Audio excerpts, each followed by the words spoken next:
All right, how's it going, anyone? Welcome to episode 2 of the Unapologetic Nerds podcast, where we talk about a whole bunch of things in the nerd world. My name may or may not be Aaron. I'm here with my co-host, the big bad booty daddy himself, Brian Marshall. Brian, how you doing? Arian does whatever an Aaron can, watches his VR late at night, and what he does gives me fright. Look out! Here comes an Arian. I'm doing great, Aaron. How you doing? Good, good. The South shall rise again, and the Third Reich, and all that good stuff. Good for you, Brian. I'm doing all right. I'm doing all right. Another day of being able to breathe and walk. So bare minimum. How was Brian, your week this week? I did some stuff and then took a nap. What about you? Typical week as per usual. But today went to Dave and Buster's, had some fun with that, won some toys, played some games, had Dave's hot chicken. The Dave's hot chicken was probably the best highlight. And then I saw Paw Patrol, the dinosaur movie. Don't ask why. I had to watch it for research purposes. We'll just say that. Yeah, you It got a was bunch fine. of kids. You creep on them. Yeah, you guys watch that movie all good like.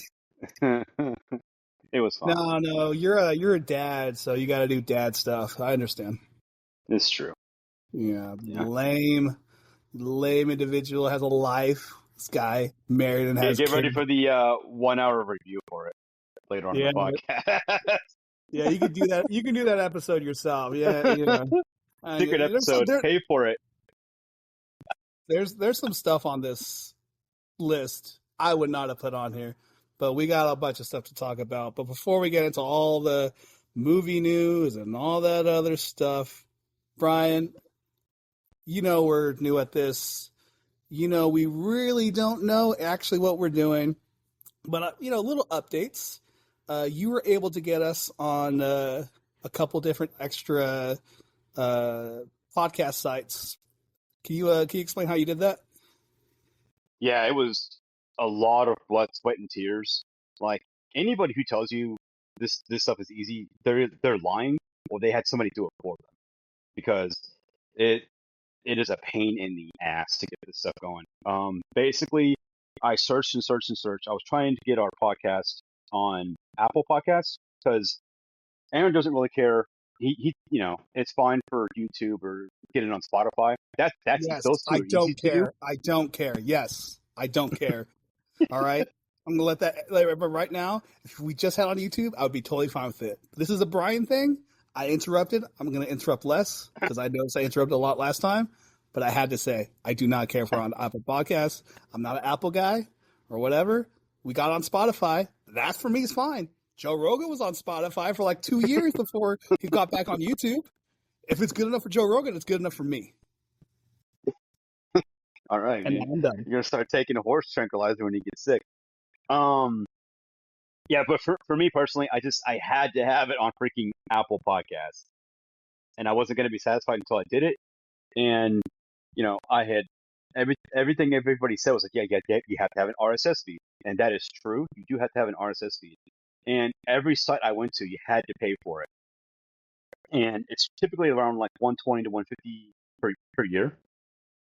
And I was like, dude, I there has to be a way in 2026, take your shot, that you can get this for free. And I found a freaking site called Would You Know It, rssfeed.com. And apparently it's a very, very, very big site that hundreds of thousands of people use it for their podcast. And all you have to do is go to their free/niche, put in a card, your credit card. It is free. Didn't charge me anything. And I was able to get an RSS feed and finally put up our podcast onto Apple Podcasts. Now, it's only the third episode. It was just a test run to see if it would actually work. But we have a better system now. So hopefully this will just be one long recording and it'll be able to go up there really quick. I make no promises about that recording thing. I'm up in the mountains. We're gonna do our best, but um, I do have a question about that. It's free, but they ask for your credit card. You might want to double check that it's only free for a limited time, because I you have know, checked, and I did give them a card that is not active technically. So if they even try to take out $1, they can't. dun dun dun dun dun dun dun dun dun dun dun dun It's dun not linked to dun my bank dun. account. All right, that's cool. All right, cool. Yeah. Well, hopefully, we also did not sign the rights away to this obviously very popular podcast with hundreds and hundreds of Oh. not downloads. But all right, cool. Also, real quick, Go ahead. we are working on getting mics. So hopefully next payday we're just gonna get like some $40 mics. We've been looking on Amazon and Best Buy and found some pretty decent ones. So hopefully this will sound a lot better.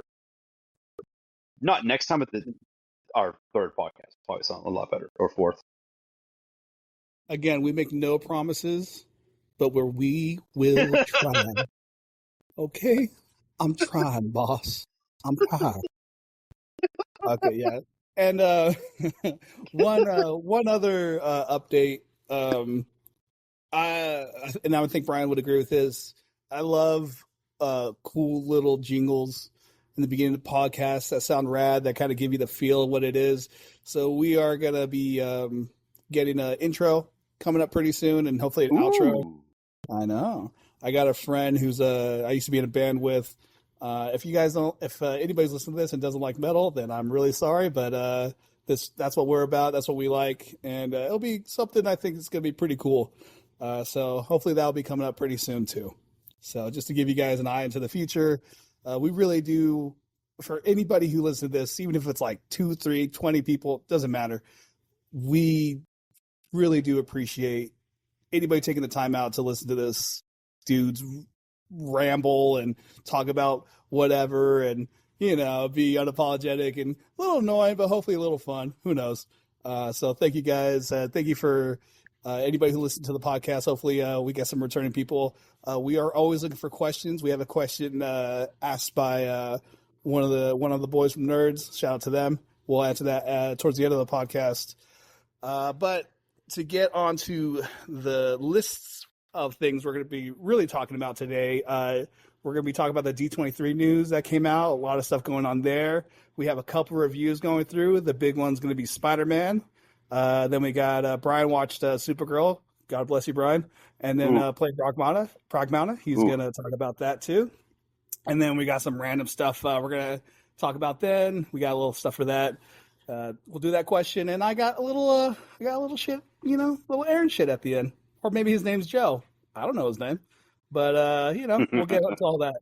So, Brian, let's get into the news this week. Yeah, Sounds good.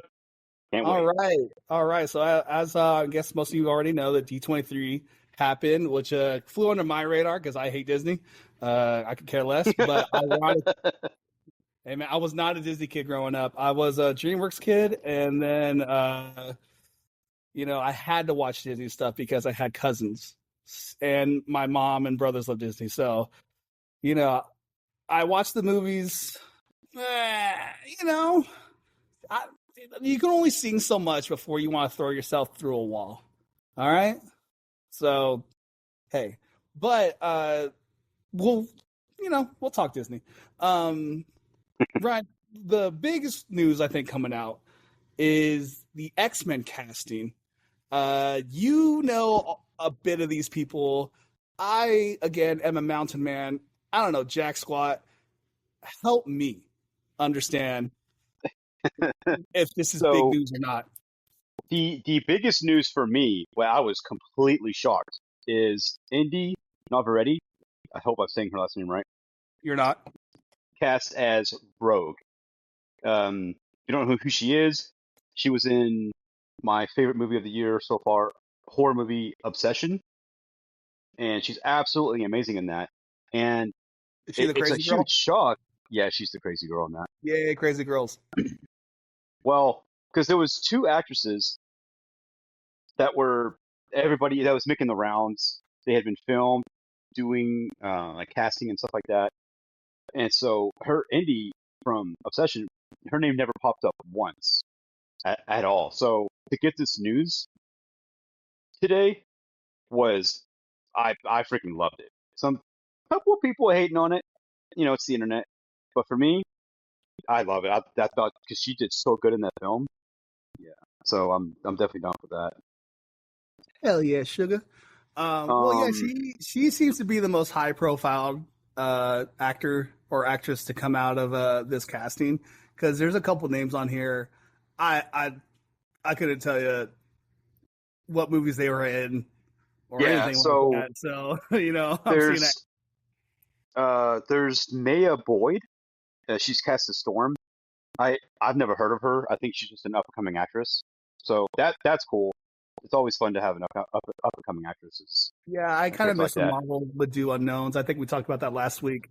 That they, there's something where like you kind of don't know what you're gonna get, and they can just really just be that character. I think the best case of that actually comes from Thor and Loki, from the Thor movies, Tom Hiddleston and Chris Hemsworth respectively. Uh, before they got casted, they were essentially unknowns, at least in America, and those are probably like the biggest success of just zero to hero casting, in my opinion. So I'm actually pretty stoked that a little bit of this cast is people I don't know, and I can't just like, oh, that's the guy from this or that's the gal from that. I mean, obviously, other than the Obsession lady. But I think that's actually a good call from Marvel. Finally, so it might be a step in the right direction. We'll see. We'll get to it. Maybe Marvel's on a better track than they were before. I, but we'll get to that later. Um, you said you didn't necessarily like the Xavier casting. Man, no, I think they dropped the ball on this one. It's from an actor, Christopher Abbott. His latest movie, as far as I know, is Wolfman. That movie was terrible, Is that and his fault though, or is it just a bad it's script? just he's okay in it. The script was terrible. Yeah, I've just never seen anything. Xavier is like a very very big character. I feel, and it to have an actor like him play him play that character, I don't see it.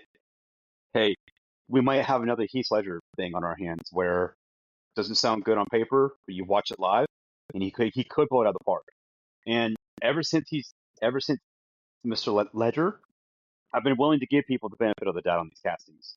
So I mean, I can't see it now, but hey, they might show us a trailer, and it's like, oh wow, he actually does look the part and is doing good in that's this. that's kind of like Michael Keaton Batman too. Like at the time, people were like, I don't know about this. Even the guy from Mom, or was it House Yeah, Dad or yeah. whatever it's called, And I mean, hindsight being 2020, I was talking to one of my other buddies, about it, and I was actually saying like, actually, I'm actually a little down on Michael Keaton because he has the same problem that I have with the Battinson, is that I feel like I could beat him up. You mean the best Batman we've ever got? Oh man, listen, the suit's doing a lot of work, all right. Uh, but so like I've actually soured on that. But at the time, people were also kind of not too sure about it. But it really does come down to the script. I don't know who the do you have news on who the director is Mm. I do of not believe that anything? they've. I don't believe that they've said that yet. I don't think they actually even said there's a X-Men movie. They just said here are the X-Men, and Right. obviously, Yeah. again, we'll get to we know who Jean Grey is. Um, Yeah. yeah, looks like there's cast for Emma Frost, the Samara Weaving, real Cyclops. quick. Just real quick. Samara Weaving. Sorry, as Yeah, Emma Frost. Amazing casting. She's a horror icon queen. is she the girl who So kind of looks like the lady who plays Harley Quinn? yes, with all due respect, I love Samara Weaving. I've seen all of her movies, every one of them. Yes, people do call her the dime store. Yes, the lady from Harley Quinn. Why can't Or we who say plays her Harley Quinn. name? She's so I famous. can't- Why don't we? Are we gonna have to Google this? I'm Googling this right now. Sorry, Oh podcast. man, Who played? it's one of those things where it would normally be in my head, but because we are podcasting, it's not in my head. I know, Suicide Squad. There we go. Margot Robbie. Oh my god, dude. They look alike. Golly. But Yeah, I think they're both very beautiful and very talented in their own ways. I don't think it's fair to say she's a dinosaur. Margot Robbie got on the thing that makes you ugly, and I feel so bad for her because she was such a sweetheart, and she's a nice lady. She seems like a really nice lady. Lady, stop taking that that awful serum to make you thin. It ain't good for you. Oh, Right? Ozempic? Yeah. Just go for a run. All right, eat a little less and go for a run. You'll be all right. Just one more quick on the X-Men casting. We did get Adam Driver as Mr. Sinister. I'm excited for that. I really like Adam Driver, and it's good to see him in more things. At least for me. I don't know how you feel about him. No, great actor. Got a little, unfortunately, cast in those Star Wars movies, and he's going to have that kind of stain on him forever. But everybody says he's the best part of those movies. So it's like, it's like being You mean the best actor. Sith Lord we've ever gotten? Technically not a Sith Lord if you want to get actually. You just got actually, Brian. What? Oh. Get wrecked, son, piece of shit. No, I'm playing. All right, cool. I deserve that. Yeah, no, and you do. And you deserve something for this little thing we have to talk about. Guys, Frozen 3. Let me tell you something about Frozen 3, son. We're actually getting a villain this time. And you might say, well, hey, there have been villains in Frozen. I mean, have there? There's been, like, scumbags, but has there actually been a true villain? You mean like super villain? Yeah, but there's never really been a supervillain in these films. But we're getting an actual witch ice queen. Hey, I got a really bad stutter. Dyslexic. Leave me alone. That's really all. We don't have to dive on that. That's all I wanted to say is it looked cool. There's an actual supervillain that Elsa has to fight in this, and I really appreciate that because in the last film, her battle was really against herself, if we're being honest. Listen, Brian, and I'm gonna tell you, I have to watch these movies. Stop. I'm gonna spoil this movie for everybody right now. The villain is actually gonna be misunderstood. This might come up later. Might be actually misunderstood. Do you think Disney's gonna actually cast a female villain who's misunderstood? There's a track record. It's funny because the Mulan movie was like that too. I had to watch that movie. That sucked. It's the same thing. There's an actual villain. Yeah, that one sucked.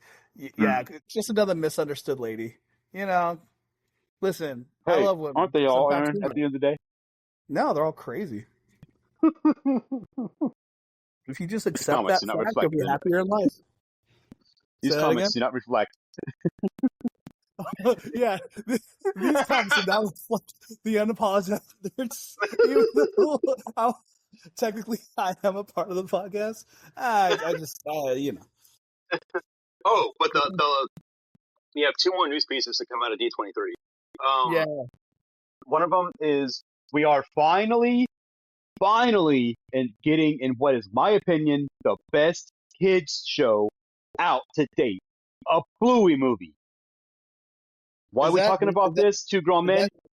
I like Bluey. I actually, dude, there was this one time, I'll never forget it, where my kid then left the damn room, right? And I'm sitting here 5 episodes deep watching Bluey, learning things, and look over, my kid's gone. I like the show, and it's awesome that we're finally getting a movie after like 3 seasons. The animation is like this weird 3D stuff. It looks cool. All we got was just Bluey and Bingo hitting a balloon, and they say, "Don't let it touch the ground." And it touches the ground, and they go, "Uh-oh," and then they just walk off screen. Do you guys see what I have to put up with? Does everybody see this boring dad? Frozen 3 and Bluey. By the way, everybody, in my show notes, Bluey news is on a different list of things we're going to be talking about. And this guy failed to tell me that Bluey is owned by Disney, apparently, and that came out of D23. So now I gotta make a little edit here. We're gonna make Louis woke in our movie. He already is. But the last news to come out of D23. Hold on. This is Aaron stuff. This is Aaron news. This is not Brian's a boring dad stuff. This is real. This is real shit right here. This is man stuff. All right. This is stuff about what happened in 2006. All right, when men were men and women were women, and maybe there's a little people wearing eye makeup as guys and like having emo hair, but this is real stuff. Okay, there might be zippers everywhere. All right, there might be giant keys hitting monsters. Oof, indeed. Oh, there might be trip pants with 100 zippers on them pants. That's right, stitching everywhere, stitching. And the reason we're talking about this is because Kingdom Hearts 4 got another trailer. Yay! Kingdom Hearts 4. Super sick. I thought you were going to talk about the other thing. No, we're not talking about that. Fuck that. We're talking about Kingdom Hearts. All right? Well, no, yeah, it's the Kingdom Hearts. Yeah, because there's two things to talk about Kingdom Hearts. Oh, there's two? Oh! There's two things. Yes. And if you'll let me get to it, I'll get to it. Kingdom Hearts 4 had another trailer finally come out, and it had Coco, which Coco sucks, but whatever, I'll get to that later. But it had a little extra stuff going on. I'm not sure how many people care about Kingdom Hearts in our podcast, but this is I played it originally back, like I said, in 2006. The first time I played it was probably out a little bit before that, but and actually did not like the game at the time. Then Kingdom Hearts 2 came out. I know. It was just the controls. And it was a little hard for me to understand. And then the Kingdom Hearts 2 came out, and then I was like, oh, okay, this is sick. All right, now I'm in it. And then I replayed Kingdom Hearts 1, liked it, and then, didn't get any of the games on the handhelds, so I was completely lost. And then 3 came out, and I'm like, all right, time to watch 10 hours of lore videos to try to understand this series that is just supposed to be about a kid and Mickey Mouse and having fun. But no, we're going to sit here and watch 10 hours worth of lore video because I got nothing else to do with my life. So yeah, that was cool. And what's funny about this, Brian? You had like literally the day before said, man, we're not ever going to get anything for Kingdom Hearts, dude. Yeah, I remember. Eating crow, buddy. Eating crow. That's cool, man. What's funny too? They announced late 2007 the game's coming out. Golly. I know. Well, listen, Final Fantasy's coming out. It needs a year to kind of spread its one-winged angel and spread my cheeks. 4 score and 7 years ago, we got Kingdom Hearts 4. Oh man, I mean, it's at least they gave us a time frame, and I'm okay with that. I'm looking forward to it. The Coco opening was kind of like. Well, do you? Well, you didn't watch D23, but I'll tell you why they opened with that. Just real quick, they announced Coco 2 at D23. Oh, yeah. Oh, look at that! Other extra news that was not on my list that we're now talking about. Coco 3 or whatever 2. I didn't know if you liked it or not. I've never seen the first one, so it's as a it seems like a very pandering. It seems like a very pandering movie for Hispanics, and I may or may not know about stuff like that. Who knows? But it seemed a little like, hey, you're Mexican, yeah. Look at this movie; it's about dead people. Come on, we play guitar, and I'm just like, yeah.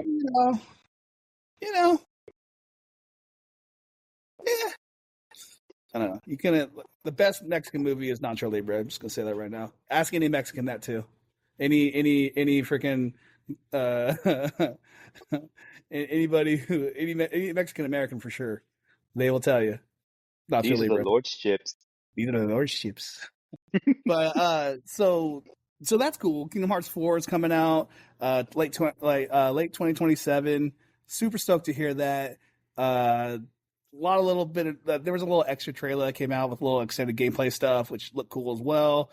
And so I'm stoked about that. Actually, like stuff that really made me happy this week. So, put a star on my calendar about a nice thing that's happening, and I have 1 star, so that's nice. Also, how did you feel about the other news? Yeah, they're getting a show. Like I think it's an animated show. I wonder if it's. I think it's an anime, isn't it? Or am I wrong on that? I didn't quite look up that too It much. it just says animated series. Yeah, because like if it's an American animated series, then I'm not excited. But if it's Yeah, like it's Disney made. but if it's like Star Wars Visions kind of animated series, because that's technically an animated series as well, then I'd be okay. Like it's actually good, but I don't want to see these characters in like westernized art. You know, we talked about that last week. That like it's just it's not as good. So just give me a good anime. Like let Madhouse direct it or something. I don't know. I hope this is Yeah. good, man. I hope because like I have a long history with Kingdom Hearts as well. It for the longest time, the first two games was some of my favorite games of all time. I used to cosplay as Roxas when I was like 14, 15, 16, 17 years old at anime conventions. 22, And 23, 24. You know, when the suit didn't fit as much as it could have. Yeah, I I get was, older and the girls stay the same age. You know, it's just one of those things. oh, we're talking about 18-year-olds, ladies and gentlemen. all right. But yeah, Oh, like I've made my own keyblades from scratch. remember that? My That was fun. outfit, I made that from scratch. My mom sewed it. God bless her heart. Bless your heart. But yeah, so I don't want nothing. I don't want them to ruin this series. I hope it's good. I hope they put lots of love and care into it because it's a very, very special franchise. Now, I wasn't too big on Kingdom Hearts 3, but still, I still love the series and I'm rooting for 4. I'm a Kingdom Hearts 3 defender, but I think that it's easier to defend after the DLC. It's a lot harder to defend as the vanilla version. So, and I can understand people not liking 3 because it was a long time. Like I know there was little spin-offs in between, but that's not what a general audience doesn't care about that. It's 1, 2, and 3. That's what people care about, in their minds. So, the fact that they waited so long for a game and it might have not, even I could admit, it might have not reached the heights that I think people wanted it to. Um, so I can see that, but I personally loved it, the vanilla and the DLC, and I also personally am really excited for it. I know you are too, Brian, but I'm actually not as excited for because I'm tepid on the show because if it's an Yeah, anime, then I'm down, but if it's not an anime, then I'm a little scared. I'm very scared too because I don't know how Disney's coming at this. Are their people going to be doing this, or are they going to source it out to a Japanese company and let them do it? We don't know anything. All I And know, also, like, is, what story are they going to be going with here too? Is it going to tie all I into know, 4? all I know, Or, Brian, all I know is that Kyrie will be the main character. well, hey, if we can get Roxas in it, that'd be cool. But Yeah, I doubt it. yeah. Well, I think we talked about Kingdom Hearts enough. They got a lot of love on this podcast. So, and You? Disney Sora. might get Disney. Who? Yeah, I'm a psychomaniac with a shield. You who? Okay, I hope strike that from the podcast. Not playing. There's no editing here. There's no editing here. We're both too lazy. Facts. Oh man, maybe it's not hard to do a podcast. Maybe we just suck. Have you ever thought about that, Brian? I played the 5th, sir. I played the 9. I don't know what that is. So I guess we're gonna give it a little more Disney. We might give a little more Disney love here, even though it's technically Sony. But we did it, Brian. We did it. I made a promise and I actually kept it. Can you believe that? I mean, I'm shocked. I, I'm not gonna lie. I'm a lot of things, and a disappointment is definitely one of them. But but Spider-Man, I finally saw it, Oh man. dude. Before we get into the story and all that, we got to talk about the juggernaut that is this movie, because two things I saw. I don't know if they're true, but I'm just going to repeat them like they're true. It's the fastest movie to pass $700 million, like in the shortest amount of time. And apparently, I saw today, I don't know if this is true because, who knows, it passed $1.5 billion already. Yeah, it is. That that just shows you that this whole comic book fatigue thing isn't real. What people want is good comic book movies. Yeah, yeah. And listen, this is probably as good as it can get for any superhero. Like this is probably like the heights because I think you agree. Spider-Man is like a top 3 superhero of all time. I think it's Superman, Batman, and Spider-Man, and it might actually be in order of popularity, Batman, then Spider-Man, then Superman. But Tom Holland has been Spider-Man for a long time.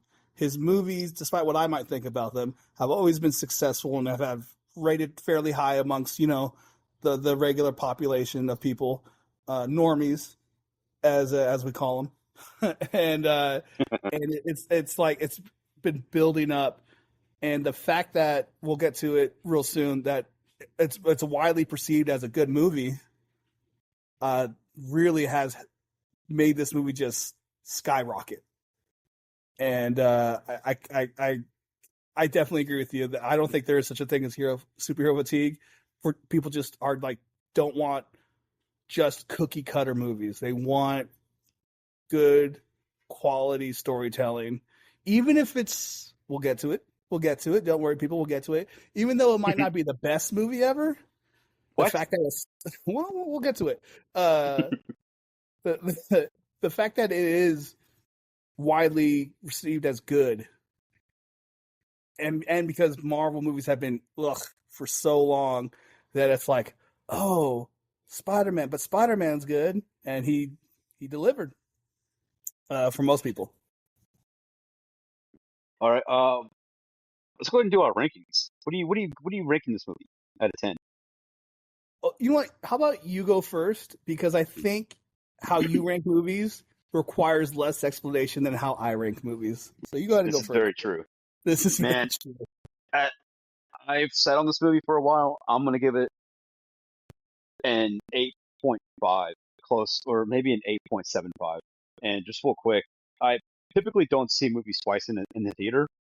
This movie, like, I really want to see this movie again. I thought it was so freaking good. But you can go ahead. Yeah, I think I'm going to agree with your sentiment on the fact that it's really good. And while I wouldn't personally go see this movie on my own again, if someone would want to like see it again, like they haven't seen it yet, and they're like, "Hey, you want to go see it?" I wouldn't mind going seeing it again. Yeah, for sure. One, for just to like, who doesn't want to go with a friend or a loved one or whatever to the movies? But two, like I am curious to see it, like how it holds up on a second viewing, because there might be things I either missed or whatever, and because I'm intrigued by it, I'll go see it again. So for me, I rate movies based on what I associate the words with. So if a movie's just mediocre to me, that's a 5. So if a movie's mediocre, it's a 5. If a movie is okay, then it's a 6. If a movie is good, it's a 7. If a movie is great, like actual greatness, it's an 8. If a movie is like amazing, life-changing, oh my gosh, this movie will stick with me forever, it's a 9. And a 10 doesn't exist because there's no perfect movie under Aaron's list. Yeah, there's movies that get close. There's like Lord of the Rings is like 9.9, Return of the King. You know what I mean? It's like it's up there. And there's other movies that get that close too, 9.5, no, whatever. But there's no such thing as a 10. And for me, when I got out of this movie, my first thought was, this movie's really good. Like, it's a really good movie. It's a really great time at the theater. So really good is a 7.5. So that's what I give. That's what I give this movie. I give this movie a 7.5. But I think in everybody else's mind, it would be an 8.5. So I actually think Brian's review is what most people might think. Yeah, that's fair. Yeah. So, Brian, since you love spoiling movies so much, we're going to do, like, as much as we can non-spoiler for like at least a minute or two to kind of talk about what we think happened or whatever, and then we'll just drop it. I know everybody's seen it by now, but just in case someone hasn't, like the one person who listens to this podcast who hasn't seen the movie yet, then we'll just drop everything like spoilers. So without spoiling anything, Brian, like tell me what you thought about the movie. Well, let me tell you something. One of my favorite parts Brian? One of my favorite parts of this movie, man, was just this movie does what I thought Spider-Man 2 with Tobey Maguire did perfectly, and that's show me Peter dealing with him being Spider-Man and dealing with his personal stuff at the same time. And the reason why I ranked this movie so high is because I'm not a big fan of Tom Holland's previous Spider-Man films. The first one's fine.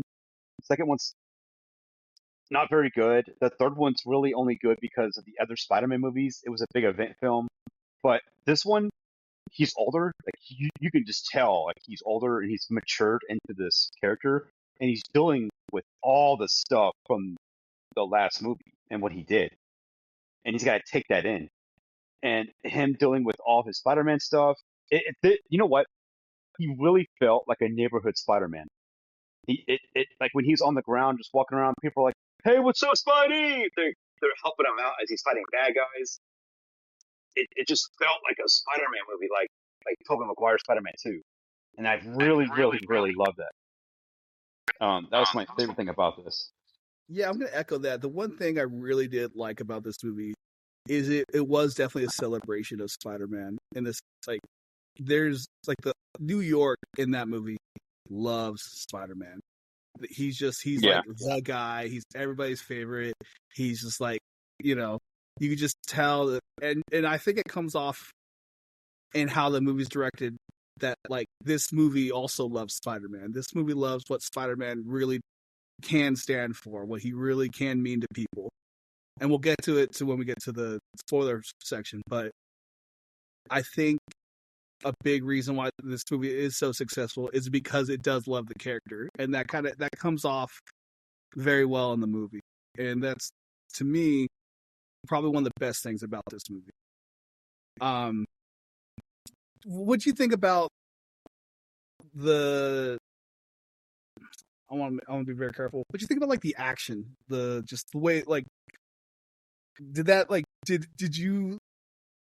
Because I thought the action was in this movie was actually a lot more creative than the average Marvel movie. Because one of my big complaints, even when Marvel was on a hot streak, a big complaint of mine is that Marvel action can feel a little flat sometimes, with few exceptions. It's just like the hits don't seem like they hit hard and all that. But man, there were some like interesting shots, and there were some interesting ways they used his powers. But I think because you might have played a game that I haven't, you might have a little more. You might have a little more insight on. Hey, real quick. It just went away. For some reason, I was hearing an echo of myself. Well, the action in this movie is absolutely amazing, man. Like they took, if you cut to the end scene, they took liberties from the actual video game and put it right in the movie, the Spider-Man on PlayStation game. That was absolutely amazing. I can't believe we got some of those fight scenes, and it was definitely the best fight scenes that we've gotten from this Spider-Man. I think it was action-packed. Him, even fighting the Hulk, that scene was really awesome, and him carrying around. Careful, Mr. Spoiler. Careful. I don't mean to well, just saying the action was absolutely amazing.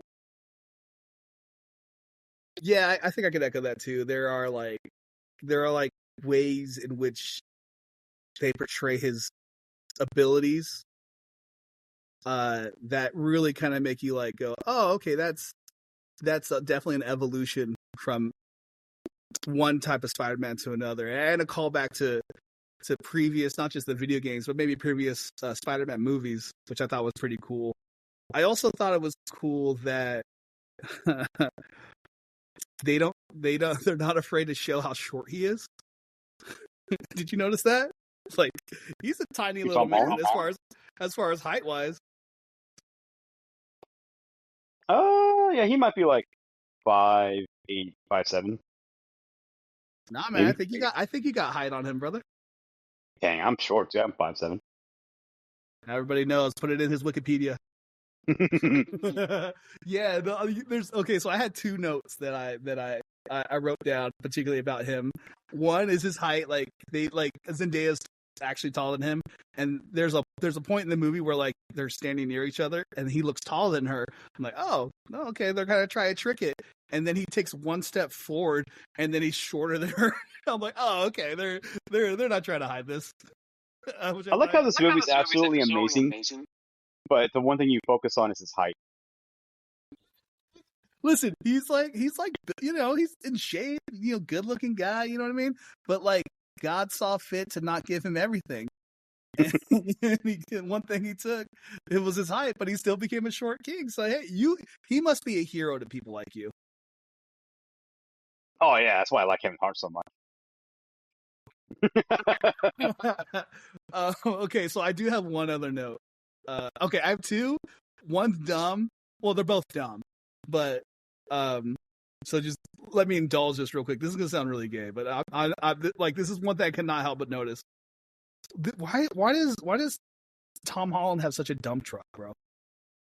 Like you can't like once you see it, you can't unsee it. Because I was like, oh, he's in shape. Oh, okay, he's working on his legs, whatever. And then like there's like a side profile. I'm like, yo, this dude's more caked up than like half the girls on the cast.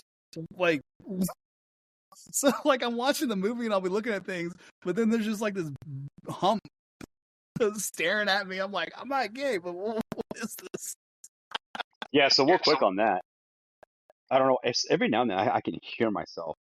Like it's like an echo. But anyway, yeah. So real quick on that. I remember whenever like Captain Marvel first came out, they were making fun of her suit because she had no ass in her suit, and then they would do a quick jump to Tom Holland Spider-Man, and he had a dump truck.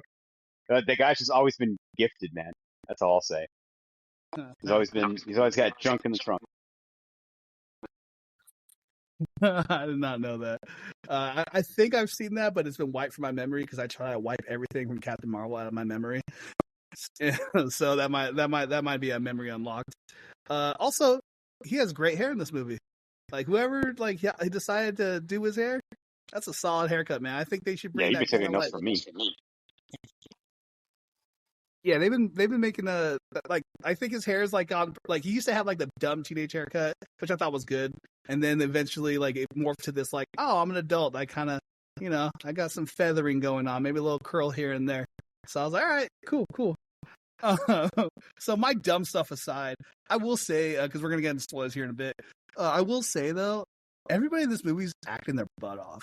Like I appreciated how much like you could tell they kind of went to like real emotional moments, and like there's a lot of sadness in this movie, and I think one theme this movie really tries to hammer home is the theme of loneliness, and isolation, and it works to its benefit because it might mirror a potential antagonist's story as well. And look at that. Aaron knows. Aaron might have read a blog about storytelling one time, or watched a YouTube video about it, and now he thinks he's an expert. But I thought that was actually really interesting that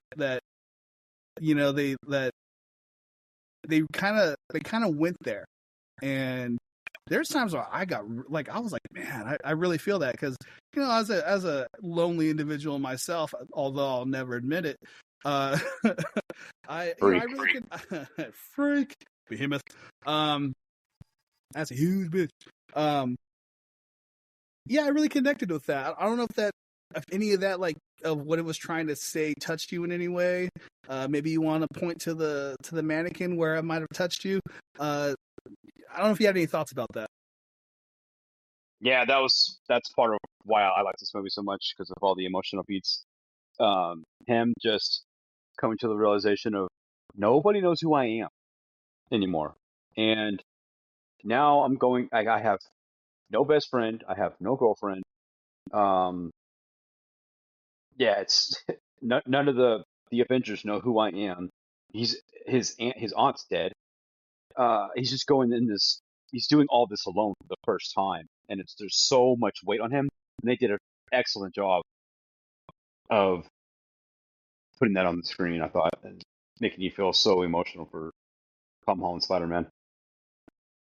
Yeah, Spider-Man's at his best when life's kicking him in the teeth and taking a dump in his cereal. So, God, that's a horrifying image. I think superheroes in general are at their best when they're going through this kind of thing, and Marvel doesn't really do enough of that, in my opinion. I hear what you're saying, but I think particularly with Spider-Man, since he's like, he has like a weird dichotomy. This is gonna get a little off topic, but he has a weird dichotomy of like being super strong and having all these powers, but he's not really the most powerful. And like, because he's not the most powerful, he's not like a Thor or a Hulk who could just like punch out a planet or whatever. But he's like when he's out of the suit, he's just like a dude. He doesn't make a lot of money. He doesn't, you know what I mean? He's not like exceptional. Like with Batman, yeah, he's a regular dude, quote unquote, all the time, but he's like super rich. So it's like, I mean, unless you're a Fortune 500 kid, you're not going to know what that's like. And then a guy like Superman might have like a humble life, but the dude can punch out a planet, So like Spider-Man kind of exists in this weird spot where he is super powerful, but he's just not that strong, and he is not, and he has a normal life, which makes him really relatable. And I think since life kicks us in the teeth and takes a dump in our cereal, sorry. And, Wow. we really relate to that. So we kind of get this weird, like, because I was seeing it online too. People love when Spider-Man just all the awful things happen to him because awful things happen in our lives too. So it's like just seeing this guy going through it really makes us like it's like a catharsis. Yeah, that's very well said. Well, we've gotten a lot of stuff out of the way. You want to go ahead and dive into spoilers? Oh my gosh, we'll dive into spoilers. Okay, so just recap: 8-5 for Big Bad Booty Daddy Brian, and 7-5 from this guy who may or may not be Aaron or Joe. I don't know. Who knows his name? Yeah. So spoilers. Jean Grey. It was spoiled before everybody knew. She's the antagonist, and I use that word with with good reason. But I did not know that because I stay off the internet. So I actually was pleasantly surprised. Yeah, I found out later it was spoiled. Yeah. That was one thing that was not spoiled in this movie, I will say. They're not spoiled for you because I heard it was spoiled for a lot. I watched reviews other than what we're doing. And I heard that it was up until this movie came out, it was not leaked at all that she was Jean Grey. Sadie Sink. Yeah, because I know she was in the movie. I was actually thinking she might have been like Mary Jane Watson because of the that's what I was thinking too, or something of that, like a variant or something. She's a variant. God, get rid of variants, please, for the love of God. Get rid of Hey, we got Doom, baby. Variant thing going nowhere. Well, listen. We did like 30 minutes on that just last week. Let's Hey, not everybody, he's a variantist. I can neither confirm nor deny. But anyways, yeah. So that was actually like I might have got an inkling of that, but to see in the movie was actually this is, ladies and gentlemen, or just dudes, because there's no way that any girls listening to this. Stay off the internet if you really care about a movie, because there's nothing like being surprised or actually pleasantly surprised in a movie theater. Because just the internet just can take away happiness from you if you let it. But yeah, we were talking about this earlier, and I don't think she's a villain, obviously. I think she's the antagonist, and I think the actual villain in this movie, who is the head of damage control, some dude, I'm sure he's in the comics, but he didn't really leave an impression in the movie, which is a negative for me. But yeah, there's no real super villain in this movie. There's a super antagonist, and this is the big knock against the movie for me. I am kind of getting a little tired of the trope of the misunderstood, quote unquote bad guy. Well, it's bad gal. It's never bad guy, because bad guys, you can be a guy and be an awful human being all you want. We'll kill you. Don't worry about it. Are you white? Oh, dude, we'll drown you. But if you're a girl, and this is getting really tropey because we talked about with the Mulan thing and the Frozen thing, you can't be a real villain, and usually that bothers me. And this one doesn't bother me as much, but I am kind of getting tired of that trope. Yeah, if this movie had an actual overarching villain, I would probably give this a 9. But the fact that at the end of the day, when he just sits there and has a conversation with her, all is forgiven. She's cured, even though she mind raped thousands of people in this movie. I guess we're just gonna forgive her. And also, she technically had an old man kill himself, like run into a car. But I guess we're just gonna forgive her of that. But I maintain that she didn't kill anybody. That's my I don't know if it's headcanon, because I think even the movie says you haven't killed anybody yet. So I think that guy just we all know that old man died. No, I understand. Listen, I've seen a lot of things on it. I know the Neurotic and his crew, whom I love, by the way. Those guys are great, but they're a little too, in my opinion, a little too cynical on it. And I maintain that a movie is its own ecosystem of storytelling.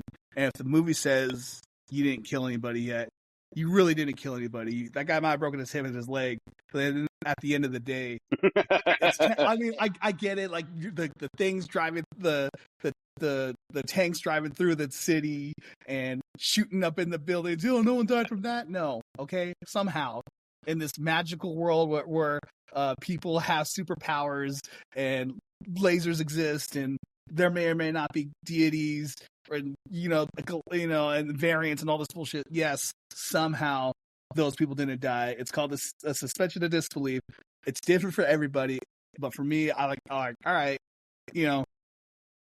like I said last week, people have a threshold for what they're willing to take, and if the better the movie is, the bigger that threshold is. Because could you nitpick everything to death? Of course, but if you're enjoying yourself, so you don't think about it. But as soon as you start thinking about, like, oh, that sucks, but is the movie still good? All right, then you just let it go. So I maintain she didn't kill anybody, but I am tired. I am still tired of like the non-villain villain. Yeah, I'm not a big fan of that either. Great contribution, Brian. No.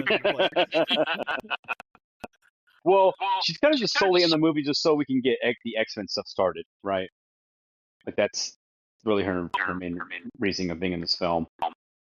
Yeah, I mean, they tried, I think, and I hate that I'm bringing this up, but it was one of those things like memory unlock thing. I think they tried or are trying to make Miss Marvel the Kamala Khan mutant, but I don't know if that's catching. So this might be the first mutant that people care about. Yeah, and I guess after the film, she just walks down the street and goes to Xavier's school. Because isn't that in New York? Westchester, I believe. But yeah, I think so. I mean, it's kind of left ambiguous what happens to her at the end. I'm pretty sure that's going to go up down the road. I mean, obviously, we've talked about the casting. But, I really do like this movie, so I'm kind of giving it a pass. But it is a big problem for me. But the saving grace of the reason why I'm giving it a pass is because that ending scene where he's just like laying his heart out, saying like, I understand. And she has that wonderful scene with Marissa Tomei, which was a nice thing to see again, because that's like a new scene for her, so I think she came back for that. And, Yeah. And that was just like, okay, that was it was a very like actually heart touching moment. And as someone who doesn't have a heart, it really broke in that hole that I have. So that felt good. So all right, like you know what I mean? Like it gave me something that while it took away something else, so I kind of feel like I'm not being screwed with. I'm left with everything else the movie gave me. Yes, I agree. Some other stuff I liked was freaking Punisher in this movie was awesome. It was really weird seeing him in this after seeing the little one-off movie that Disney did. That was hard, like really rated R. And watching him in this not being rated R and not just mowing down dudes was pretty interesting. But I loved his back and forth with Peter, and then them becoming friends, and then the freaking Hulk fight scene was sick, man. He's like hulked out, and he's got Frank on the webs, and he's like taking him down the hallway as he's like shooting with the machine gun, and the bullets are just bouncing off of him. That stuff was really cool. How'd you feel about that? Yeah. So, Spidey, let me tell you something. Okay, we'll get to that. But yeah, dude, I mean, that guy's such a weird, gnarly dude that like, and his Punisher is definitely the best Punisher you've ever had. I didn't see that show that was super rated R, the little short that they had a little later.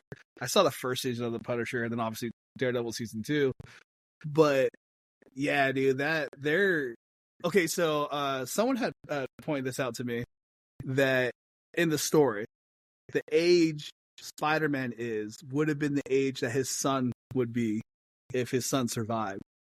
And I don't know if that's true, but if that is true, that's like a great kind of, full circle moment for him, even though they're like buds, And I know I know they've known each other for a while. They've done movies together. Maybe they did a movie together this year. I don't know. I didn't watch it. But I'm talking about the Odyssey. The goat. I'm not reviewing that movie this year. I'll tell you that much. They have really good chemistry. Their back and forth is great. The amount of times, what's this dude's name? Why am I so bad with names? Jon Bernthal. Thank you. Perhaps I forget him. But like their chemistry is like really, really good. But the amount of times that Jon Bernthal was allowed to say bullshit in this movie was and GD. Oh yeah, and GD. Oh, you Christians, you lame Christian. You can't even say the thing. Notice I said GD too. Like he was able to go there and he almost got the one F-bomb. But my theory is he traded 25 shits for one fuck. So that's my theory. I'm pretty sure it's true. Someone will tell me if it is or isn't. But yeah, I mean, like, so he really. Well, yeah, just real quick though. It's weird. I was kind of expecting him to say one F word because it's the Punisher, and that's like his whole thing is F bombs in his shows. And they even let freaking Star-Lord in Guardians of the Galaxy 3 use MCU's first F bomb. Now I get it's Spider-Man and it's like super kid friendly or whatever, but we get the Punisher from the shows that's just murking dudes. So it's like, even though Spider-Man is considered one of the more kid-friendly MCU characters, I was still expecting at least one F-bomb. But I'm not letting that go. This guy said kidder. No, I know. What I know are what words? I don't know. Yeah, I mean, I think one thing about this movie that was like, all right, maybe they're pushing a little hard. How much of a goof a Punisher is in this movie? Like, there's a lot of him like, yeah, I'm gonna do this. Holy crap, I shouldn't do this. And Yeah. like, it happened like 3 times. I'm like, we could point him. I could point him out like trying to shoot the Hulk, dumb. Going to the thing when he knows she can control minds, and he just gets his mind controlled, dumb. And then obviously at the end, trying to kill her and almost killing Spider-Man, dumb. Like, come on. Which, by the way, I find it kind of funny, and I get it's movie semantics, but the Hulk can literally throw Peter through the damn walls and shit. Like Hulk, like, out of anger, picks up Peter and just smashes him, trying to kill him through walls and stuff in that fight scene.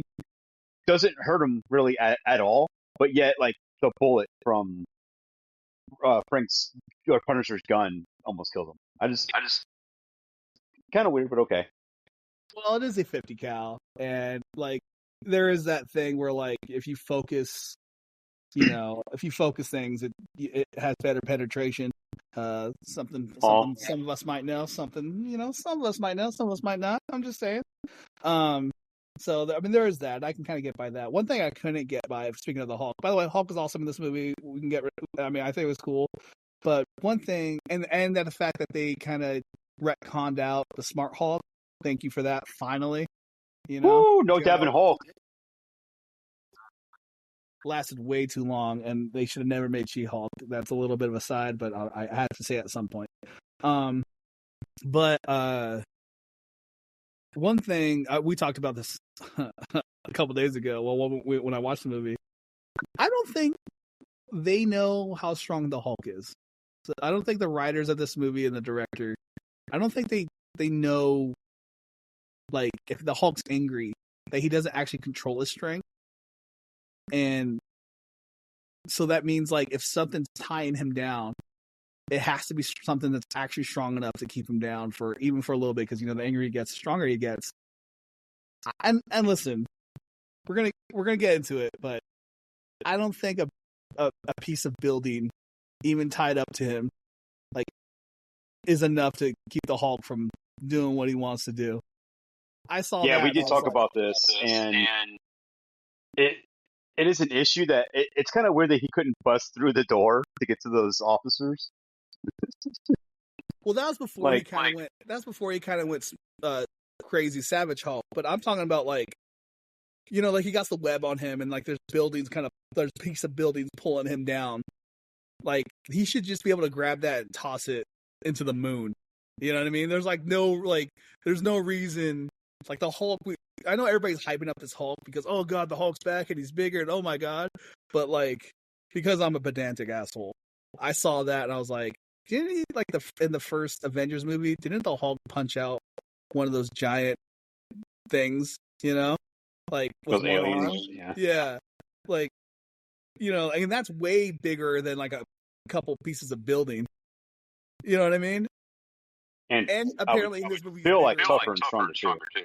Yeah, so, like, in this movie he's supposed to be, because, I didn't know you can get that big. But, like, that, listen, this is the nerdy stuff we come to this podcast for. No ladies and 2 gentlemen.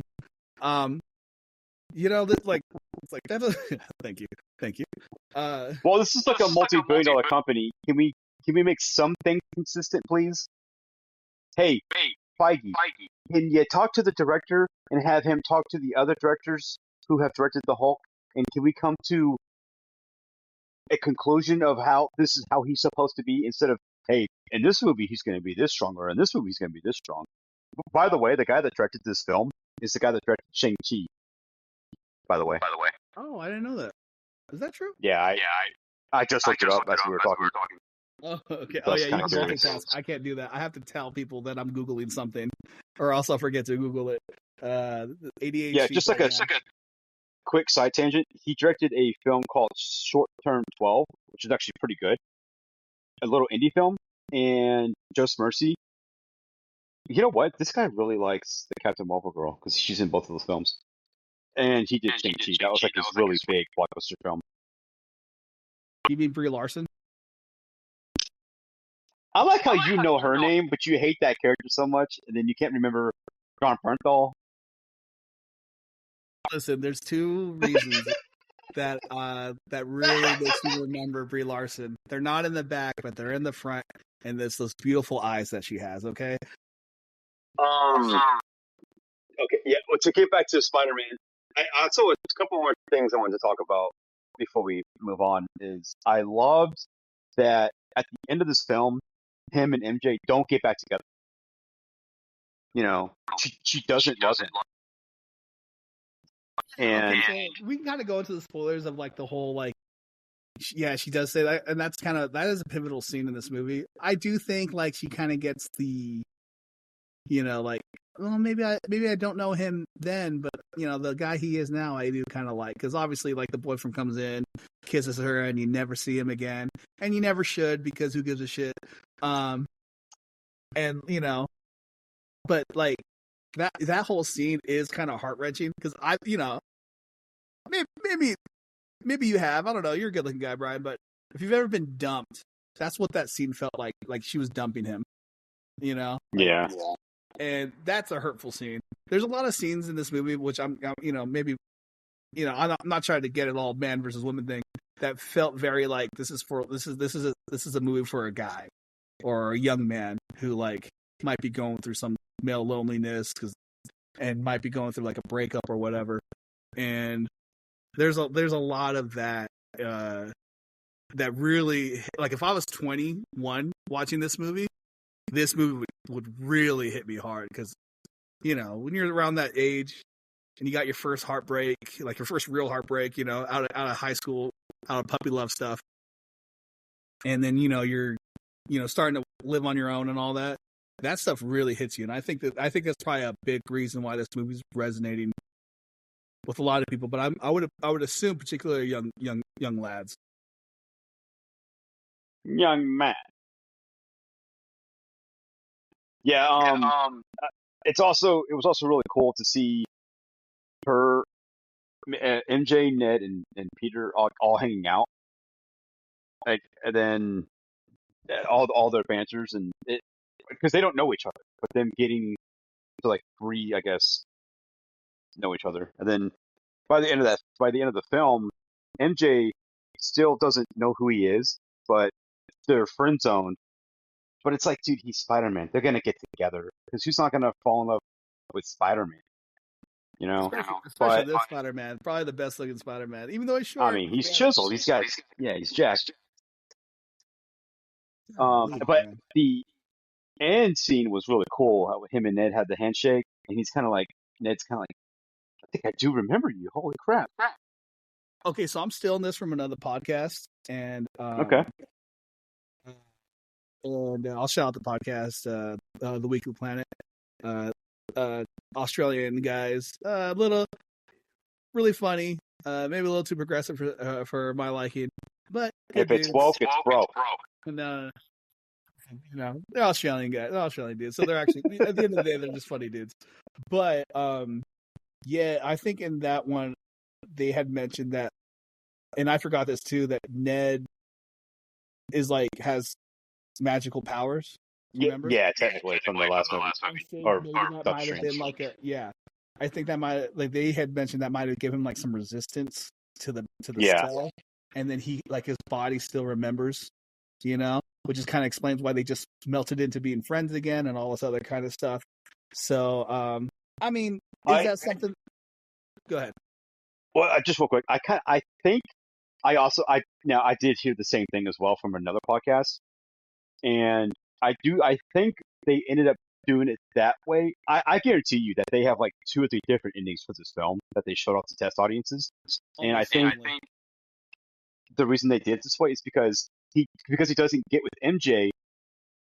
Man, dude, after everything Peter Parker / Spider-Man went through in this movie, we gotta give him some type of a happy ending. And Ned, realizing that he's Peter, that was his best friend, is kind of like, okay, finally he gets to have some kind of happiness at the end of this film, right? Oh, is that way you? And we feel good as the audience that he gets to have that happiness. Sorry, didn't mean to interrupt. See, that's how you read it. The way I read it is like Peter, because he says MJ calls Spider-Man Peter when he leaves. He goes, "Oh, Spider-Man's name is Peter." And then at the end of the movie, he says, "Hey, I'm Peter Parker." It's like, Peter. And then he looks at us like, Peter, I think in my mind, I saw him as like, oh, you're Spider-Man, Peter. But the way you saw it was, oh, you're Peter Parker, my old friend. And Well, I think it's because I mean, I just felt like he went through so much. I personally want to believe that Ned is starting to realize that he was his friend, and because it makes me feel happy that Spider-Man had a happy ending. But you could definitely see it the other way around, though. well, I just think it's interesting that you saw it that way. I think probably most of us thought like Peter, Spider-Man Peter. But that's an interesting way of looking at it. We'll find out when there's another movie. Maybe I'm an idiot. I don't know. No. I think art's open to interpretation, and we won't really know until the next movie comes out. So you'll either be proven right or you'll be proven an idiot. Long Doomsday. By the way, don't wait for that ending scene. It's Oh, it's trash. It's nothing. Like 15 minutes of credits, by the way. Yeah, they don't do that like mid credit / and then like post credit. It's like just real quick. Huh. So I was listening to the Notes podcast, and I felt this before listening to their podcast. I was like, dude, I swear they are doing something weird with the credits to make them longer, so we wait. We had to wait longer. And the Nerds guys, even Aaron on Nerds, said the same thing. He goes, dude, I felt like I was in that theater for 15 whole minutes watching these credits because I felt like they were slowed down like a few frames to make you wait longer for that shitty ass credit scene because they know it's shitty. So you think they were just being mean? I think just go to Reddit and Google it because it's not worth your 15 minutes to wait there. You know what's funny about that? Like I Googled it before, like what it was or if it was worth like whatever. I did too. I'm not gonna lie. And I still waited. I was legit. This is how fucking psychotic I am. As I'm in the car about to go into the theater, I went on Reddit and I was like, "What is the end credit scene?" Because I need to know so bad because I love spoilers. And I saw it, went into the movie, and still waited the 15 minutes like a damn idiot. I agree. You are a psycho. Because I don't like to know anything before. We've talked about this before. I typically listen. I said this last week. I agree with it this week. No amount of family can stop Brian from spoiling the movie. It just can't happen. Vin Diesel. I mean, all the Fast and Furious movies combined are not spoilers for me, buddy. The Rock's power in Hollywood cannot stop Brian from spoiling the movie. Nah. But yeah. Do you want to talk about something else, or do you want to still talk about Spidey? I know I had something more I really wanted to get to. I'll probably get to it next week, or I'll text it about to you. But I mean, we can come back to this next week. There's always something else to talk about. Yeah. Gosh. Let me think. Anything else? I'll said I really missed J.K. Simmons in this movie. What do you think? I think Jonah Jameson should have been in this. Yeah. I remember what I was going to talk about. Okay, so we talked about MJ. I didn't like the cop. Oh yeah. You mean Miles Morales' mom? Yeah. Bro, you ain't lying. Why aren't you lying? But yeah. I mean, she's cool. She's fine. You know. It's the work day. Yeah. Well, Brian, come on. It's still at the end of the day Disney. All right, just let them have theirs. There's stuff like this. I don't care because you know what? I don't think she really stops the movie. She's not bad in it. It's fine. Again, if you give me a good movie, there's certain stuff I could overlook. I would honestly taken that stuff out with her. I personally didn't care for it. I love Florence Pugh. As far as actresses, she's in my top 3. Okay. So there is more to talk about. I didn't care for her in this movie. I think it was a waste of time. I think they could have cut that stuff out and made this movie a bit shorter. So 2 hours and 25 minutes. Yeah, I'm gonna disagree because I'm all about Florence Pugh in a Oh, I mean, hey, don't get me wrong. So Day all day. I'm fine. I actually, we talked about. You know what? Maybe take a shot every time I say we talked about this before. You might die before Pride says in 2026. Because I'm picking up on how many times I've said we've talked about this before. Golly. Listen to the podcast back. Yeah, don't get alcohol poisoning, people. Not for this. Get alcohol poisoning for something else. Your wife leaves you, your dog dies, you got fired. You know what I mean? You're just, maybe you just have depression. Get alcohol poisoning for that, but not for this. Yeah. I like Thunderbolts. Like, I actually really like. I love that movie. That was really like, good. Yeah, we'll go through it one time before we talk about Marvel. Like, I think before Doomsday, like before Doomsday come out, we'll go through like the Marvel since Endgame. Dude, review all 100 movies. Hell no. We'll go like at a deep dive why Marvel has like. Hey, real really quick, somebody please donate $1 so Aaron has to watch the Marvels. Why no one's donated $1? We don't even have a Patreon or anything like that. So I'm gonna have Nick. I'm gonna have Nick donate $1. I've been over this. It has to be someone who's someone we don't know, someone who somehow sends us $1, and then finds a way. And then I will go and I will like review an awful movie that I hate. And I guess the first one is the Marvels. I'm not doing anything that will kill my soul without money. Because if this is the case, I'm gonna make you do the Marvels. That was trash. Bro, that was trash. Or either that or it's Eternals. Ooh. Okay. Real quick. We're dragging on this review, but then again, isn't that the spirit of this podcast that's been going for 2 episodes? Isn't that the spirit? We are unapologetic. If anything, dragging stories around. All right. Yeah. I don't know how much longer he'll be Spider-Man, but one thing I would like to see in the future, because this is a little adjacent to the movie, like stuff I'd like to see in the future, is since he's not necessarily with MJ anymore, I would love to see other love interests of his kind of come through.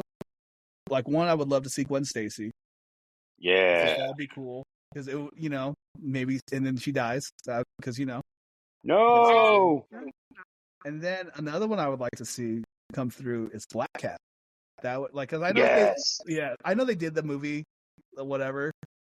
I don't know if was she in Madam's Web, Charlotte's Web, Madam's Web. Who? I don't know.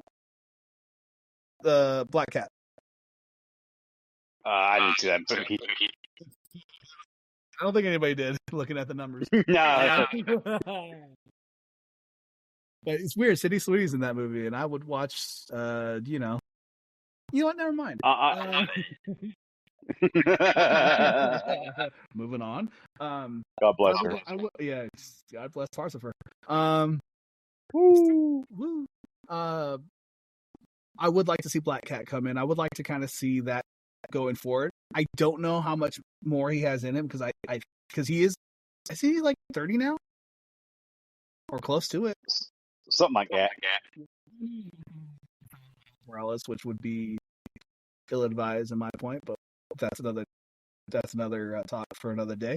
But I would like to see those stories. I think now they finally got him, and we didn't talk about this movie, but this is a big topic. He is finally Spider-Man, and not Spider-Man. Yeah.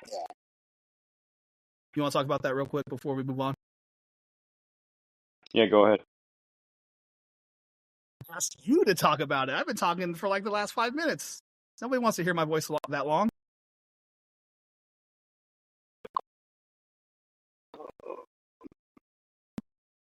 What, I mean, he's older in the character? Well, no, just the fact that, I guess I will talk about it. Just like the fact that he's been like the Iron Man sidekick, Mr. Stark, can I have another little bit of porridge? Oh, Mr. Stark, can I be an Iron Man in the future? Or can I have a metal suit like you that has little legs? Because I'm a spider. I don't know why I give him that kind of voice. But, you know what I mean? Like now he's a man. He's like a dude. He's like, all right, I could see this guy making things happen. Yeah, I mean, that's another reason why I talked about it for a little bit, but why I really like this version of Spider-Man because he's themed older. Like he's like out of college. You seem like he's been as his character for a long time, very mature, and I've really, really appreciated him for that. And I think he could do this. I think he could do like 3 more of these movies and then pass it to Miles. I think, three more should be good. yeah, and I swear, Kevin Feige recently said that there is going to be a Miles Morales. So, and it's like it's what they're gonna do. It's in the games on PlayStation. It's the way Disney's going as of late. They're gonna add that character in this movie. You know? Listen, ladies and gentlemen, or I'm sorry, no ladies and the 2 gentlemen who listen to this podcast. I have a rant for that, as I'm sure most of you might foresee coming. It's coming. It's not in this podcast. It's on my Miles Morales rant. It's coming. And it'll be when like something happens and I snap and I go on for about 10 minutes, maybe longer, about this character. But all right, I think we've said enough about the Spider-Man movie and all the intricate little bits. We didn't even talk about all the comic book references that they had. You know, the Death of Spider-Man, you could see it in like some of the shots and all the other stuff. There's plenty. Screen Rant will have a whole 10 things you missed about the Spider-Man thing. Like nobody needs to hear that from us. And there's a good chance no one's even going to hear this. So if you guys want all that, go to something else. Go to watchmojos.com or whatever. Little thing. Speaking of did you see that video where Tom Holland, like he's going to interview the lady from Watch Mojo, and she does the Watch Mojo voice, and the guy who plays Spider-Man is geeking out about the Watch Mojo girl voice. Have you seen that? No, I don't think I've seen that. Well, I just explained it in the question, so. Awesome. I'll check it out. I'll send it to you later. It's just funny, It's weird that came through. Okay, so enough of Spider-Man. Get the hell out of here. Go fuck yourself, Spider-Man. Yeah. Let's talk about a real superhero, Brian. Let's talk about a real superhero movie. Let's talk about the movie that should have made the money Spider-Man made, because you know what? This is because it deserved it. It deserved it. Just because it's who she is. God, she deserved it. But I didn't watch it, and I won't watch it. And if somehow someone gives us $1, I'll watch one of those terrible movies. But this will have to double it and give it to somebody else. You somehow, some way, for whatever reason, decided to hate. I did it. And you watched Supergirl. I watched it for the podcast. For podcast reasons only. There's no need for you to have done this. I did not ask you to do this. Why? He did, everybody. This dude held a gun to my head and said I need to do it for the pod. I'm a shot too, so you know what? Yeah, I did do that. Allegedly. in a fake conversation for anybody listening in who's part of law enforcement. I did not do that. All right, tell me about Okay, so I'm gonna review Supergirl. I'm gonna go kind of all over the place because this movie's a sack of shit. And I'm not gonna stop him because you know what? This movie does not need me to say anything about it other than I didn't see it, and I don't need to see it because I could just already tell it sucks. But Brian, you tell me firsthand why you love this movie so much. First off, I'm gonna give this movie like a 4.5, a 4.5 to a 5. It's not very good. That's actually higher than I thought you'd give it, to be honest. 4.5. Yeah, that's like for me, like 5 is mediocre, and for me, I like but like I guess what does a 4.5 mean to you? Like when you say that in your head, what does that mean to you? Like, so anything lower than a 5 for me, I'm never going to watch it again. And something about me, I'm a repeat person. Typically, if I go see a movie in theaters, I will immediately watch it when it comes out digitally to see if my opinion's the same on it, to see if it differs. Plus, I just like watching movies over and over again. I always have since I was a kid. I have like 500 Blu-ray 4K movies that I'm looking at right now, and I've seen every single one of these movies, no joke, probably about 5 times each. Some of them way more. So for me to get something like lower than a 5, that means I'm never gonna watch it again, which is trash. So what you're telling me is you're a repeat offender. Allegedly. Allegedly. Yeah. So this is James Gunn's Supergirl from his DCEU. Didn't like Superman. That's another topic for a different time. I thought that movie was bad. We'll get Aaron to it. here thought it was bad too. We'll get to it. The first time you see Supergirl in that movie is basically her in this entire damn movie. The reason why I'm giving this movie such a bad review is because I had to look at this from like I have a child. I cannot let my daughter watch this movie because I don't want my kid looking up to this piece of shit character. The whole entire movie, she's just belligerent drunk and all she wants to do is party. Because I get it, she lost her home and stuff, but at some point you gotta man up or woman up in her case and do what Superman did. And he went to Earth and he's making the best of it. He's trying to be the best person he can be. But Brian, Superman came to Earth as a baby, and she came to Earth as a teenager. Doesn't that make a difference? Yeah, well, also another thing that I don't like about this is he doesn't answer the question. the opening scene. I'll get to that, but the opening scene of this movie is her stupid dog, which I can't stand the damn dog, and this movie's technically about the dog. But I'll get to that. So the dog.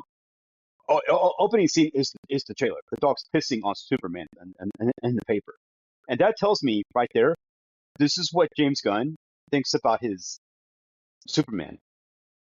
Like that to me is disrespectful to the character. I can know you're trying to be edgy. I know the guy that directed this. I feel like James Gunn had most of his hand in this film because this felt like a James Gunn movie for sure.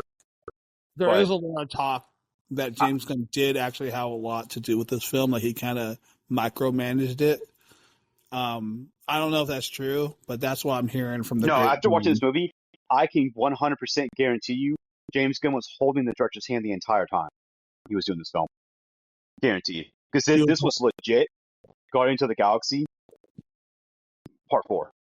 He was holding his balls, Brian. He was holding his balls. This character was just Star-Lord, but drunk the entire time and just annoying and obnoxious. And there's like even a scene where she just pulls down her pants and takes a piss in her ship. And I'm like, you want little girls to idolize this character? This character that's just drunk, who can't get over anything, that's just whining about everything the entire time? That's not a character that you want your child or just girls to idolize over or to look up to. That's sad. But Brian, but Brian, it's from the comics. It's from one run, and I hate when comic books do that shit. It's probably from a run of that character where she does do that, and they just stuck with that instead of using the run where you could look up to this character, But you know what's actually funny about that, real quick? It's from a run. From what I understand, I don't know who the writer is. I'm not going to Google this. It's not worth my time. This is something I saw on YouTube a while ago, and I might be spreading misinformation, but do your own research, people. But apparently it's from this one run of a guy who writes stories that are even like not canon stories. They're not really how the characters represented in the normal comics anyways. So it's a derivative of something that's not even true to the character as they're normally written. So it's not when people say, "Oh, it's from the comics," they're either one, don't know, or two, they're being disingenuous. So that's this movie is a rip off of a rip off, which is kind of even more ridiculous. By the way, a movie I have not seen. Yeah, so essentially, the movie is about Grim of the Yellow Hills. That's the villain, played by Matthew Scorneters. I think it's got to be a foreign name. Brian, the fact that you probably wrote some notes for this, is more than this movie is worth, but I will give you the clap because of it. Thank you. And I love having the clap. And so basically, he's basically going around to these to different planets and these different villages and kidnapping kids. That's like legit what he's doing. And so he goes to this one planet and kills this girl's family, leaves her alive for some weird reason, and she's just hell bent on killing this guy, right? The And reason so is she plot. finds The reason is plot. right, and so she finds Supergirl, and she's like, "Hey, can you help me kill this guy?" And blah blah blah blah blah.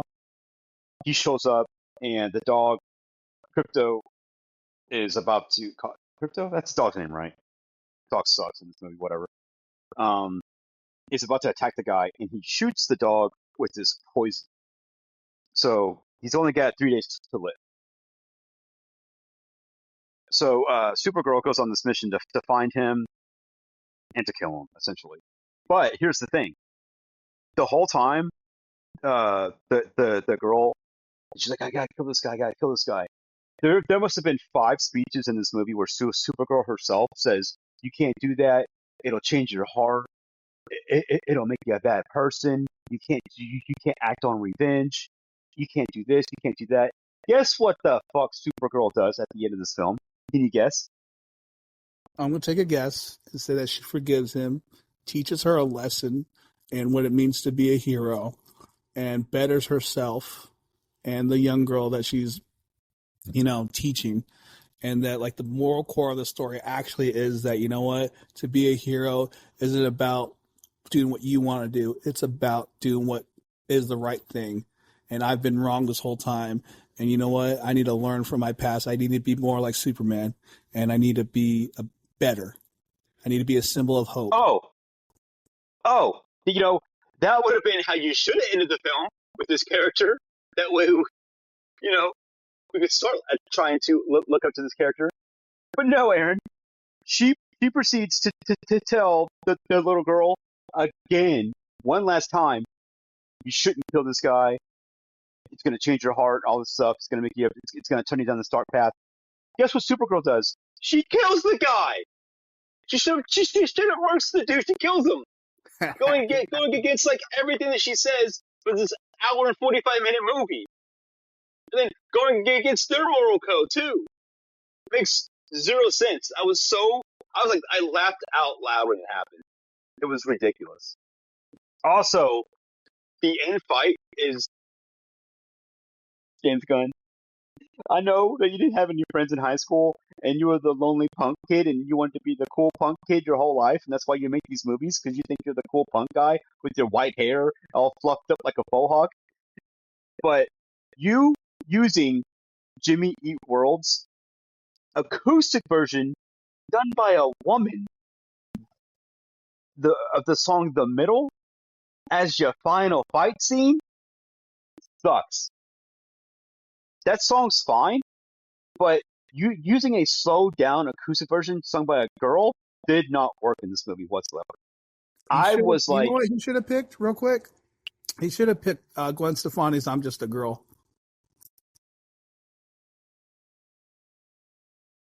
they can't do. Well, they could have, but guess what? That was the end fight song for Captain Marvel in her movie. Yeah, but it's so lazy that, why not? I would have preferred it. Even though that song's in a ton of movies, I would have preferred it. It's better than a Slowed down acoustic version sung by a girl of "The Middle" from Jimmy Eat World. It did not go with the movie. It was so out of place. It was so bad. I'm just a Brian in the world. That's all they'll let Brian be. Sorry about that, everybody. Yeah. It wasn't. It was bad. It was very bad all around. I didn't go into which. By the way, any movie that I'm going to dedicate my time to, I don't want to go into it hating. I could have just played video games and enjoyed my evening, but I wanted to give this movie a chance, hoping that it was good. But it was a dog turd, no pun intended. Also, nice. If you want to say the best part of this movie is Jason Momoa as Lobo, that's not saying anything, because Jason Momoa is just playing himself as a character. So saying that he's the best part of this movie ain't saying nothing, really. But Brian, it's such good casting that all he has to do is play himself. Pause. He's been playing himself in his last 10 movies. I'll tell you that. Yeah. You know what, Brian? You know what? I think you've said everything that's need to be said about this movie. I don't really have to add anything more, even though I keep interrupting you all the time. Let's move on, please. No, well, hold on. I'm getting mad thinking about it. Hold on. I have one question. I think it is the most important question. All right? Okay. How hot is she? Millie Ellock, I'll give her probably like a Specifically 5 in out of this 10. movie. Specifically in this movie, how hot is she? If we're just talking about this movie, I'd give it like a 4 out of 10 because I just felt like her hair, she needed to take a shower. She felt like she looked like she was just drinking drunk, and she was drunk the whole entire movie and just didn't shower. She just like wakes up, takes a piss, gets drunk, hangs out with her dog. Like she wasn't attractive at all in this movie, which is weird. You know, I mean, Yeah, maybe because I'm such a scumbag, a hot mess like that gets me going. So maybe we'll move on before I get reveal too much about myself. All right, this movie you heard it sucks. first here, folks. Aaron's going to review this movie for the podcast next week. I'm going to do something for the podcast about this movie next week, so we won't talk about it. Oh yeah, let's get us out of here. Transition us, please. Oh my gosh, wasn't that a great review, everybody? Wasn't that just Woo! 10 out of 10 podcasting? We're 2 episodes in and we're already masters. Can you believe that? Can you believe that? Turns out it's easy as pie. Yeah, it turns out, whatever. Anyways, we got one more review before we can get into some more random shit. As if this podcast has not already been random. We love video games. We talk about them a little bit. So we're going to do one video game review. I think we'll do 2. I think this should be the normal thing, Brian. We do a review of a movie that we either like or that's new out. We'll do a review movie that's either we hate or you hate, because I don't watch movies that I hate. Well, just real quick, though. Yeah. So I typically go and watch a movie every Friday, if I can. Or on Sundays, my ritual is to watch something new I didn't catch in theaters, so we can just talk about it. Aaron loves to just watch movies. He likes to watch older movies because he's not a huge fan of the newer movies for X amount of reasons. Triple X amount of reasons. No, I'm playing. But bunch of DEI for hire movies, I'll tell you what. Well, let me tell you, my EGS score is high. But I don't know. I mean, we might do 2 movies. I might have a movie review of a movie I saw. That's an older one next week. So I think that sounds like a good thing. Nice. I think that sounds like a good thing we can that we can start doing. So maybe next week we'll do a regular movie review and then something a little extra. But one video game that came out that Brian can't stop talking about because. Listen, we're dealing with a girl dad. This game is just, it's everything. He's the blondest person so that might make this game even more like, Third Reichy for him. Frogmata. I haven't played it. I do want to play it. It looks cool. Apparently, it's dad slop. Because if you're a dad, because if you're a guy who wants to, oh my god, I want to have a kid now. Apparently, this is the movie to do it. Apparently, it's changing a lot of guys' hearts. And now we're realizing we're lonely and have nothing to look forward to. And if we just put something in a lady, a little something in the oven, pops out, and it's just the most important thing to us on this whole little tiny world that we live in. Maybe. Yeah. By the way, don't look up this game on Reddit. There's psychopaths out there. Jesus, there's psychopaths out there. Jesus, dude, you really had to bring that up? Out of all the things you could have brought up, I think that could have been left unsaid. I think everybody knows that there's psychopaths. We're savage out there, man. Yeah, well, yeah. We'll stay off of Reddit in general, people. Love yourself a little bit. Yeah, tell me about okay, so, I didn't play it, so tell me about it. I'm gonna get this game. I'm gonna get this game like a 8.5. That's actually really high. That's actually really pretty high. And a big reason for that is because of just how unique the combat is in this game. I've never played a game like it in my entire life, and it's really cool. So, you play as a like a guy named Hugh, and you play as also an android girl named Diana as they try to escape a rogue AI on a lunar research base and try to get back to Earth, basically. Right, but what And happens in the video game? Because this just sounds like real life. so, oh, wait. The biggest reason why I love this game so much is obviously I love like the father-daughter banter in this game, even though they're not related. Yay. She's an AI, but Yay. so she he's got a cool looking Dead Space. If you've ever played Dead Space, it looks kind of like that suit. But the back of it, it's got this little like thing that you stand on, and because she's a little girl, she stands on it, and as you aim your gun with like L2, her arm pops up, and all the robots have different types of shields, and you literally this might sound very tedious and boring and annoying, but I promise you, even at the end of the game, it never gets that way. But you basically have to do like a little puzzle and go like square, square, square, triangle, X, to then that'll take away their shield, and then you just normally would shoot them in their spot you're supposed to shoot them. And you get power ups as you go on through the game that can make those easier, and you get even more stuff where it's like, let's say 3 enemies are coming at you. You can get a multi hack where once you do like your left, down, and do all your hacks and stuff, then it'll disable all 3 of those enemy shields instead of just one.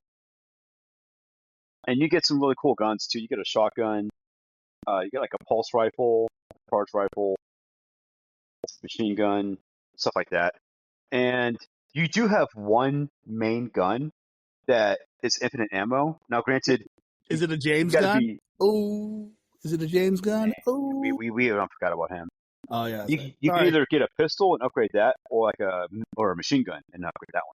I stuck with the machine gun, but you got to be careful though, because you have like 15 rounds and they go by quick. So you have to wait till it charges. They go like 1, 2, 3, 4, and it charges back up to 15, and then you can shoot again. Or if you have ammo in your other guns, you can use those. Now, your other guns, they don't recharge like that, so you got to be very careful. Like if you use your shotgun, then you're done. You're out of it until you can find one in the world. So that's pretty cool. Would you say it's like, because it's a third person shooter, and when I think of Capcom third person shooters, I think of like, Resident Evil. Does it kind of have that real like, tactile feel that Resident Evil games has, or is it a little more I arcadey? feel like it 100%. Oh, so it does have that Resident Evil feel to it? Yeah, it's done in the RE engine, and it is Capcom. If you told me that the guys from Resident Evil help make this game, I would believe you. Yeah, well, Because it really felt like that. Like it feels over the shoulder. It kind of felt like that. Like the enemies are even kind of like zombie-like as they come at you and stuff. Like there's really the one enemy that kept getting me the entire game is this one that's like kind of like a giant, but it's got a huge baby-looking face, and it always creeped me out throughout the game. I thought it was really cool. The bosses in this game are awesome too. Like there's one that's like the size of a damn building that you have to fight. And then the final boss is something out of a Final Fantasy game. whoa. Some of us have not played and beat this game and want to play and beat it. All right, so I have to now hit the non-spoiler button on the Brian bot here. And you can talk about that there's a final boss, but don't give away the final boss here, man. Maybe there's somebody. Bobby, you know what, G? Who talking? I love my spoilers now. You know I love my spoilers.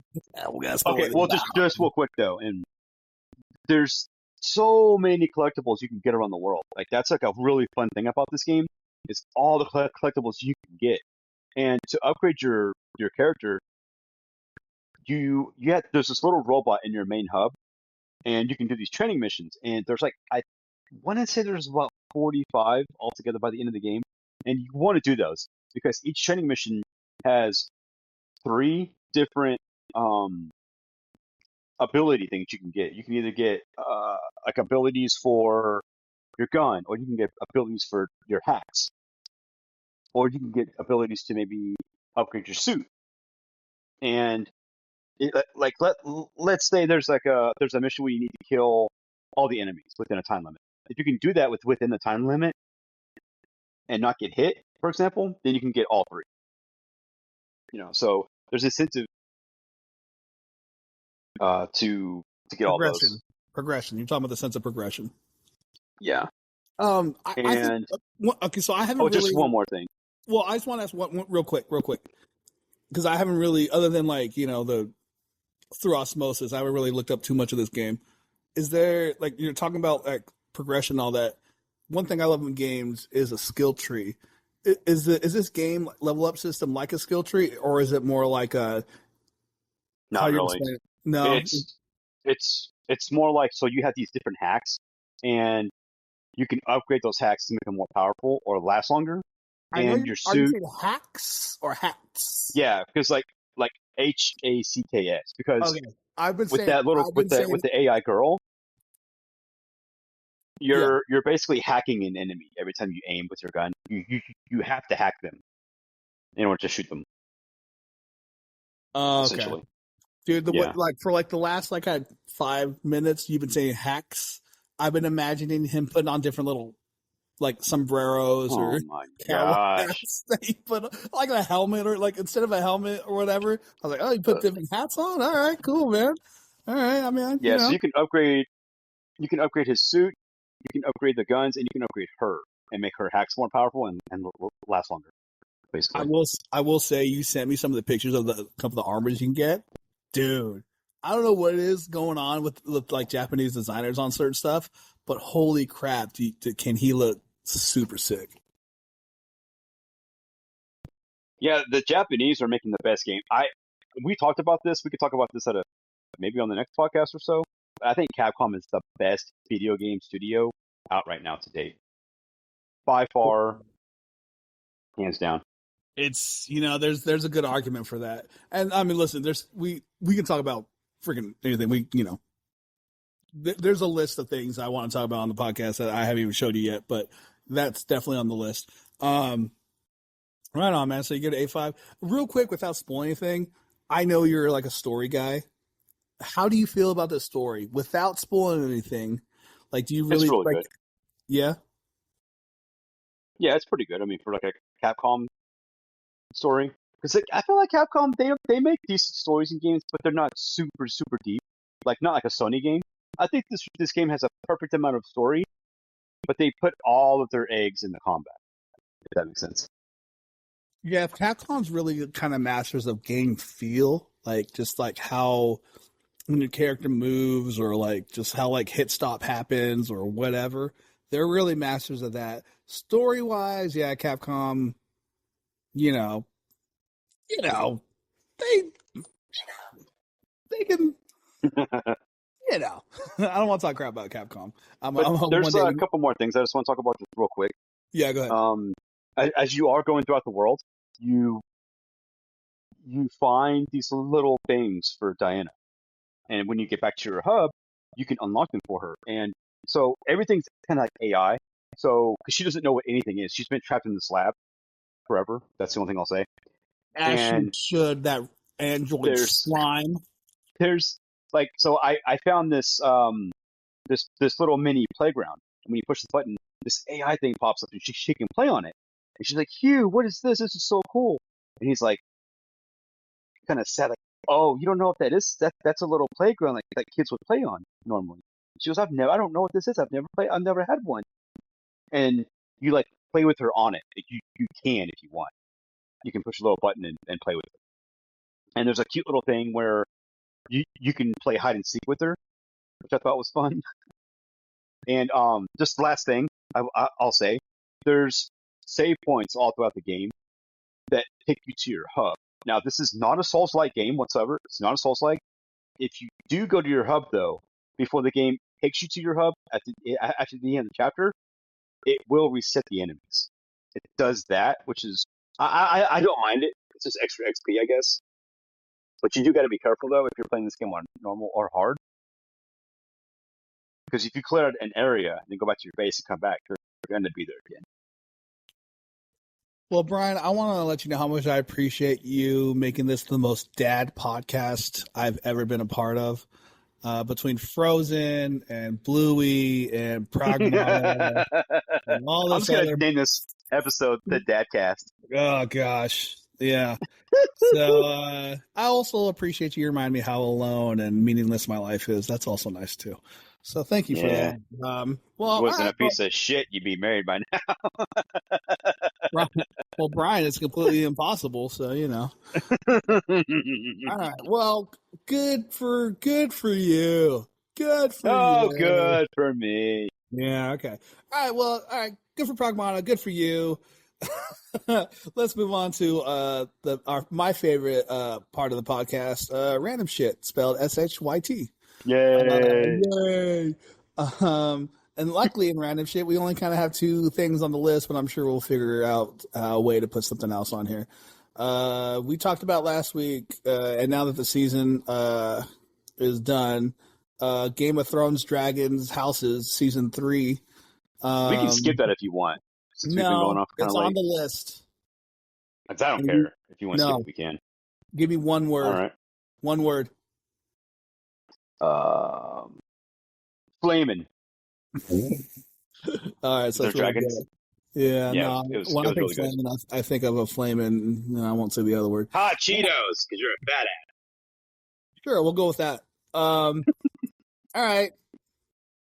It was a good. I'll just say it was a good last season. No. We're done. All right, you said it. We're done. Yeah, fine. That's fair. We've been going on longer than tooth, as they say.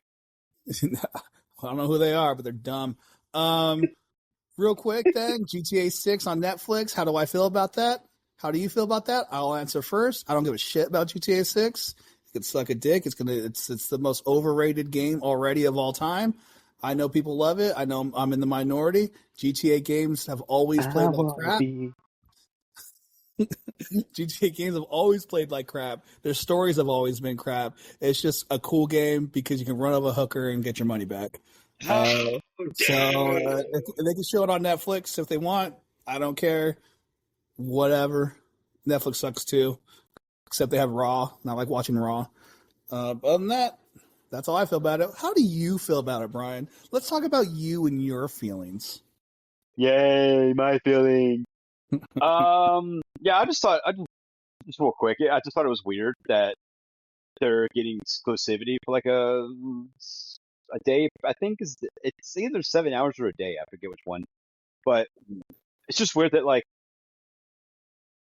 you can't get. It's the first piece of media / pop culture stuff that I know of that's behind a paywall to see. You know, that's the first like piece trailer. of shit I've known. No, I'm playing. You know what? I think we've talked about. God, take another shot. We've talked about it before, but hey, you got one, I got one. These people are gonna die of alcohol poisoning if they actually listen to this podcast, and if they go through with it. But yeah, I like back in the day when G4 was on and all that, and they kind of had exclusive, a showcase for E3. That you couldn't get G4 for free. So essentially it's the same thing. This is a little more high profile because it's like the one thing, but for me it's the same thing. Like, you're paying for TV to watch a certain thing that you can't get anywhere else. Cause at that time you couldn't really just bring up the internet and watch somebody do a vlog or at E3 or I guess the Game Awards or whatever the hell they have, Summer Games nest of motherfuckers I don't care about.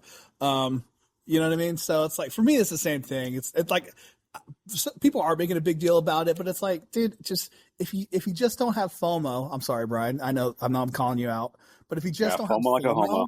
FOMO like a homo. Oh my God. Sorry. If you just don't have FOMO, you can just wait. They'll be on IGN eventually, even though IGN sucks too. Just like, do you really need to know that day? And how many people really don't have Netflix in America? Like, you know what I mean? It's between the people sharing their stuff and pirating stuff. Like, come on. Yeah, I mean, it's not a big deal. I'll catch it when I catch it. Honestly, I'll probably just wait till IGN puts it out. But I just thought, I just thought it was interesting just to bring up that it's behind a pay, like a trailer. It's basically a trailer for the game. It's behind a paywall. I don't know of any movie or anything that's ever put out a trailer that's been behind a paywall. I just thought it was weird. I think it's just going back to how things used to be. Because you used to only be able to watch movie trailers at a movie theater, so that was behind a paywall. Remember that? It's true. You remember how old you are? Do you remember how old you are? I'll tell you how old I am. I was talking to a different friend who has a kid who's in high school now, right? They're a sophomore. And when I met my friend, the one I'm talking about, I had just gotten out of my sophomore year. So now their daughter, or is it their son? I can't remember. I'm not a good friend. Their child. Listen, there's only two options, just so everybody knows. Wow. Yeah, that's right. Yeah, unapologetic.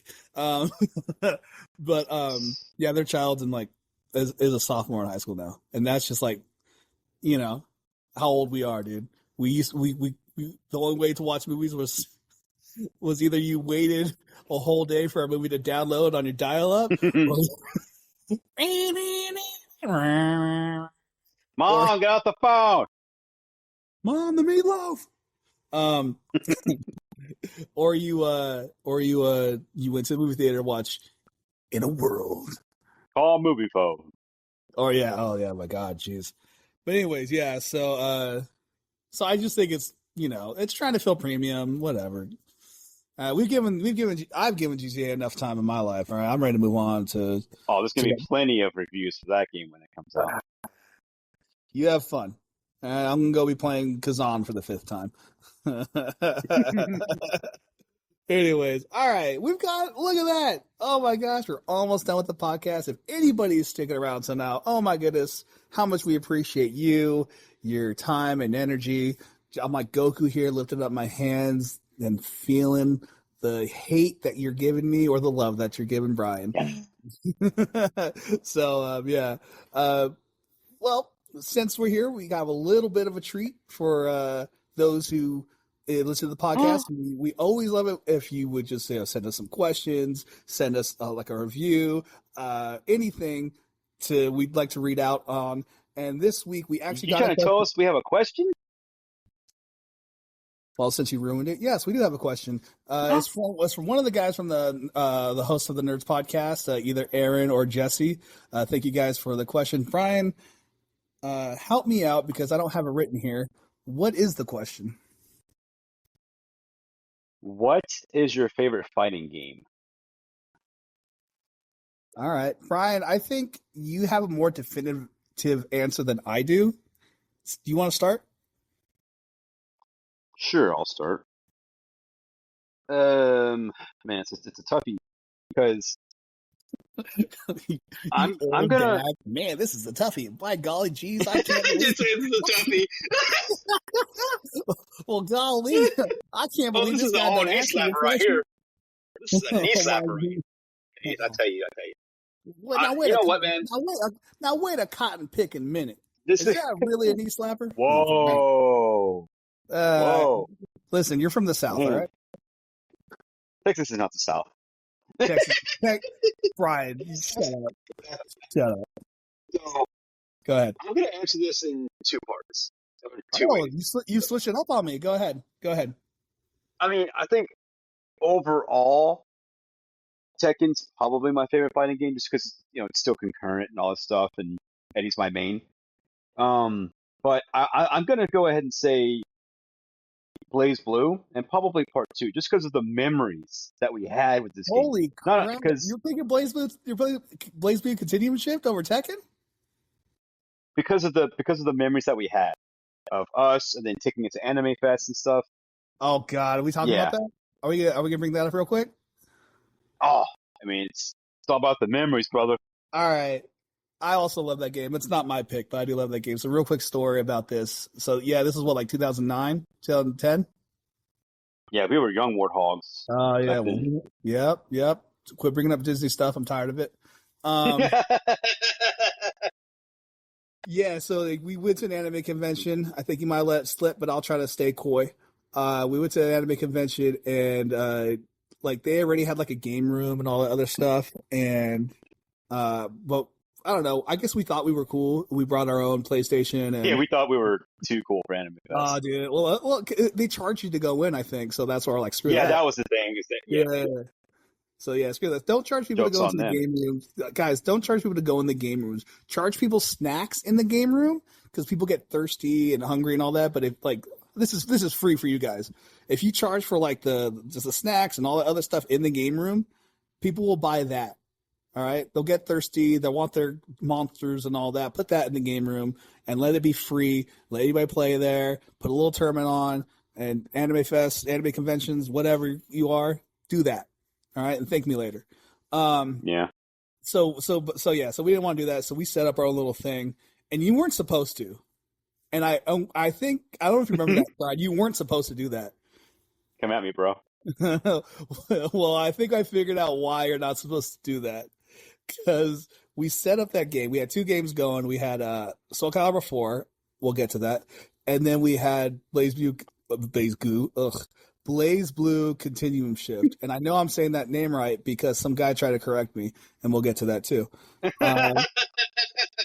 So we're playing the game. Brian's actually pretty good at the game. But like I said last week, I'm a little bit better than Brian at fighting games just in general, except for like one particular fight that pisses me off. So so we're playing and I'm on a streak. I'm running through people. You know, I'm running through them. Oh, dude, you were. You'll never say it, but you were very good at that game. It was a different time. And I didn't play in tournaments. For anybody asking, I did not. Was there any Blaze Blue Could have tournaments easily done going it, around? Huh? Could have easily played in tournaments though. You're too kind. So anyways, so it's going down, and I'm like, king of the hill in it, and there's a lot of cool people there. For one, it was great, but this is why you can't have nice things. A group of dudes did come through and start getting a little mad that they were losing. I mean, they're getting wrecked. Again, you're too kind. But oh God, maybe this guy had a few too much in him, and I think he did because Yeah. But he kept calling it Blaz Blue. He kept calling me like he kept touching my hair. Quick, just real quick for context. Yeah. Me and Aaron has been friends for over 15 years. Oh God. I can't even touch the guy's hair. Don't mess with the man's hair. Well, what's the say you used to say from the Stakes on the Plane? I don't remember. You used to say it, and it tickled me in my soul. It'd be like, the man don't like to be touched. Oh yeah, don't touch the man. The man don't like to be touched. Yeah. I remember that. Yeah. So, yeah, man. There's but get to it. There's probably a reason you shouldn't set up your own little thing because there's no one in control of it if it gets out of hand. And that guy, he just crossed the line. And I got up, and I'm not saying I'm a tough guy. I'm not saying whatever. All right, but you can only push a man so far. And I was ready to do what I needed to do. And the dude says, "Well, you ain't gonna do anything." And whatever. And I notice he's wearing glasses, and I know the rule. You never hit him. The craziest shit. I've never seen anybody do this. Well, I know the rule. You don't hit a man with glasses. So I grabbed his glasses off his face, and this, just because he was wearing glasses doesn't mean he was that kind of guy. He was a different type of cat, not like what you would think a dude wearing glasses was. And I tossed them, and he's like, "Well, you're not gonna do a thing, what?" And then I grabbed the glasses and tossed them, and then security comes. Because like a crowd is forming, and then they kick us out, and that's not even the worst of it. Brian and I were like, this sucks. Just, whatever. We got to put our stuff back. We got to leave, and we're like, all right, well, we can't go through the front door because him and his gang legitimately were probably there, waiting. Yeah, there's at least like 5 or 6 of them. Yeah. It got like, oh yeah, if anybody knows the FGC from like the early days of fighting games where you're in the arcades and all that, I was a little young back then, but I still remember like it got pretty violent. Like it can get if you were doing too good, or if you were like there used to be some arcades had a rule where like you win 5, you step down, and then let people play until it's your turn again. You know what I mean? Because you can't king of the hill too much. And apparently that rule still stood in 2000 and whatever that was. So we're trying to be slick and leave through the side. Well, guess who was there waiting on the side? The dudes were there, and they followed us to my car. And I was opening up my trunk, and I had like a tire wrench and all that. And like they could tell what was Brian, and I'm not gonna pretend like I wasn't scared because there's more of them than whether it was me and Brian. Yeah, it was like 5 or 6 of them. Yeah, but I guess they could kind of get the feeling that it was gonna go a little more than they probably were willing to deal with, and they finally walked off. But they asked for our names, and I know the number one rule when someone asks for your name, you lie. That's why my name actually isn't Aaron. Mm-hmm. So that joke at the beginning of the time, there's history to that. So anyways, yeah,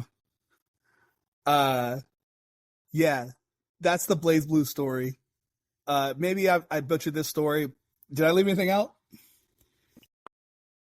No, I mean that's pretty much it. I mean, one of those guys, because with the crowbar, there's like a typical rule of thumb where if you like, even though there was like 5 or 6 guys, if you would have crowbarred one dude in the face, that would have fucked him up so bad that his friends would have freaked out and probably scattered. Yeah, that's what I was going for. Because you think you're a real one until your homeboy gets his wig split by a crowbar. You don't have a weapon on you yourself, and you're like 16, 17. You're probably gonna run. Oh man, I don't know how old those guys were. They were younger, but so were we. So Yeah, we were like, what, 8? Were we 18 back then? I'm not at liberty to say. 17? Oh. I'm not at liberty to say. Allegedly. And maybe this story never even happened, by the way. Maybe I'm making this all up. But this isn't about me or you, Brian. This is about our favorite games. So tell me a little bit more about why you love, other than the memories, what about Continuum Shift? Because I think we said too much about the story and kind of diverted. But tell me a bit more about the Continuum Shift. Why is that your favorite game of all time, other than the memories? Oh man, it was kind of the first time. Like I had mained Eddie on Tekken, but this was really the first time where I played a 2D fighter, which at the time was my favorite type of fighting game. When I was decent at it, like I could go online with Noel Vermillion and do.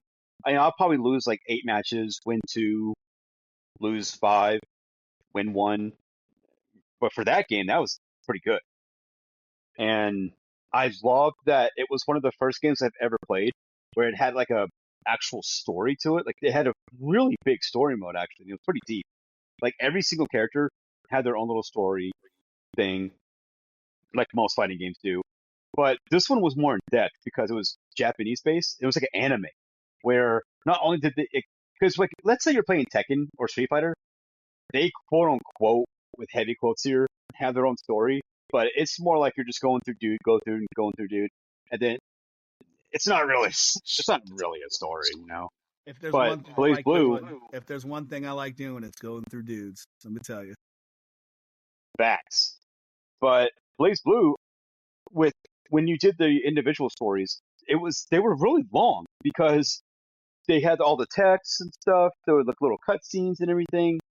There was character interaction with other characters. It was cool. And then the main story was actually really good too, with Ragna and Hakumen, or the Joker-looking dude. I forget his name. Yeah, Hazama. If Hazama, I could just interject real quick, because I know what you mean, but just to expand on that, like it has like a video game novel. I forget what they're called, but they're like the novel kind of games where it's like a like a 2D art thing, and the mouth flaps move, and it's like you're just reading through this long kind of text, but like it's voice acted, and it's really in depth. To piggyback real quick with one more thing, talking about the story and the lore. There's this awesome video by Thorgy Arcade. It's like a 3-hour long video just on the lore of BlazBlue, and it is super in depth. I would agree with Brian that it like the story, because Brian's a very story based guy when it comes to video games in general, and this one really gives you a lot of like meat to gnaw on. And yeah, I can see why it's a favorite of yours.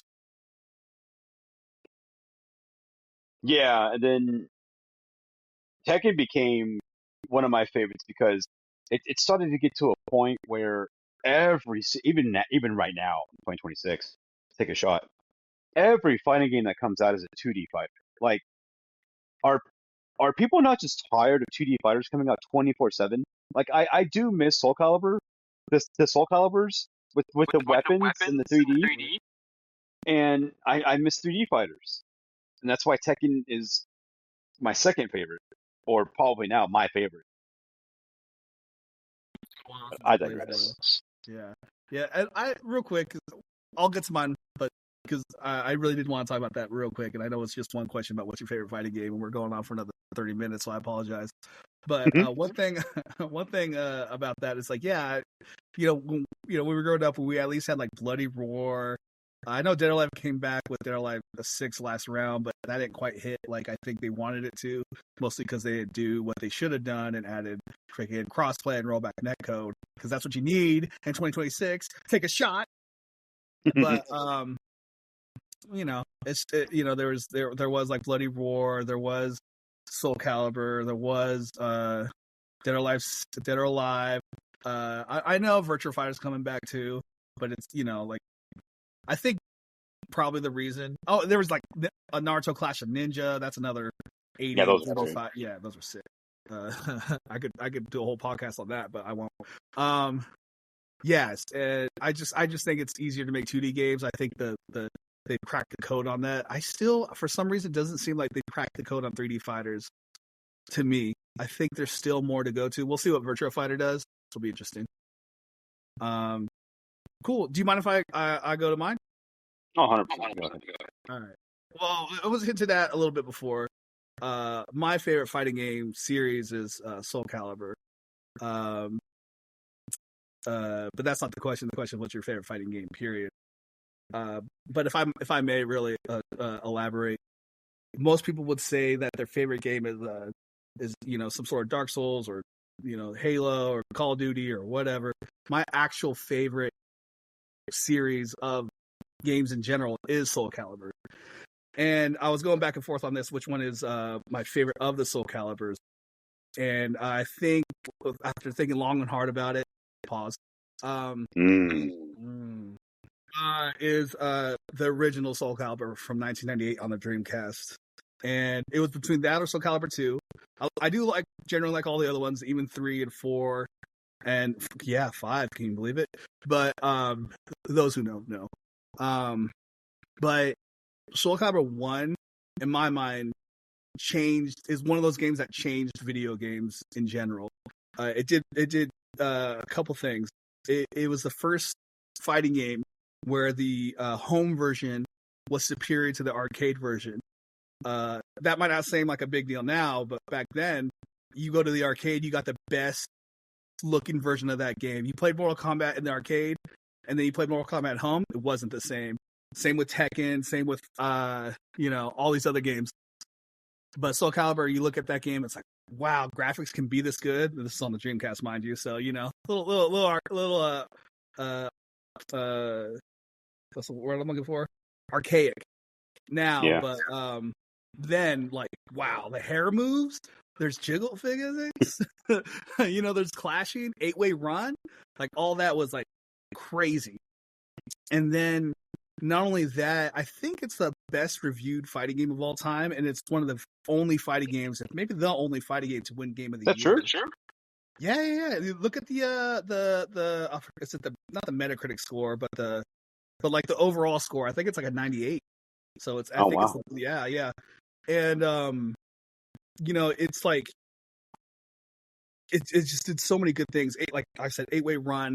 But not only that, Brian brought this up before, but I want to hone in on it.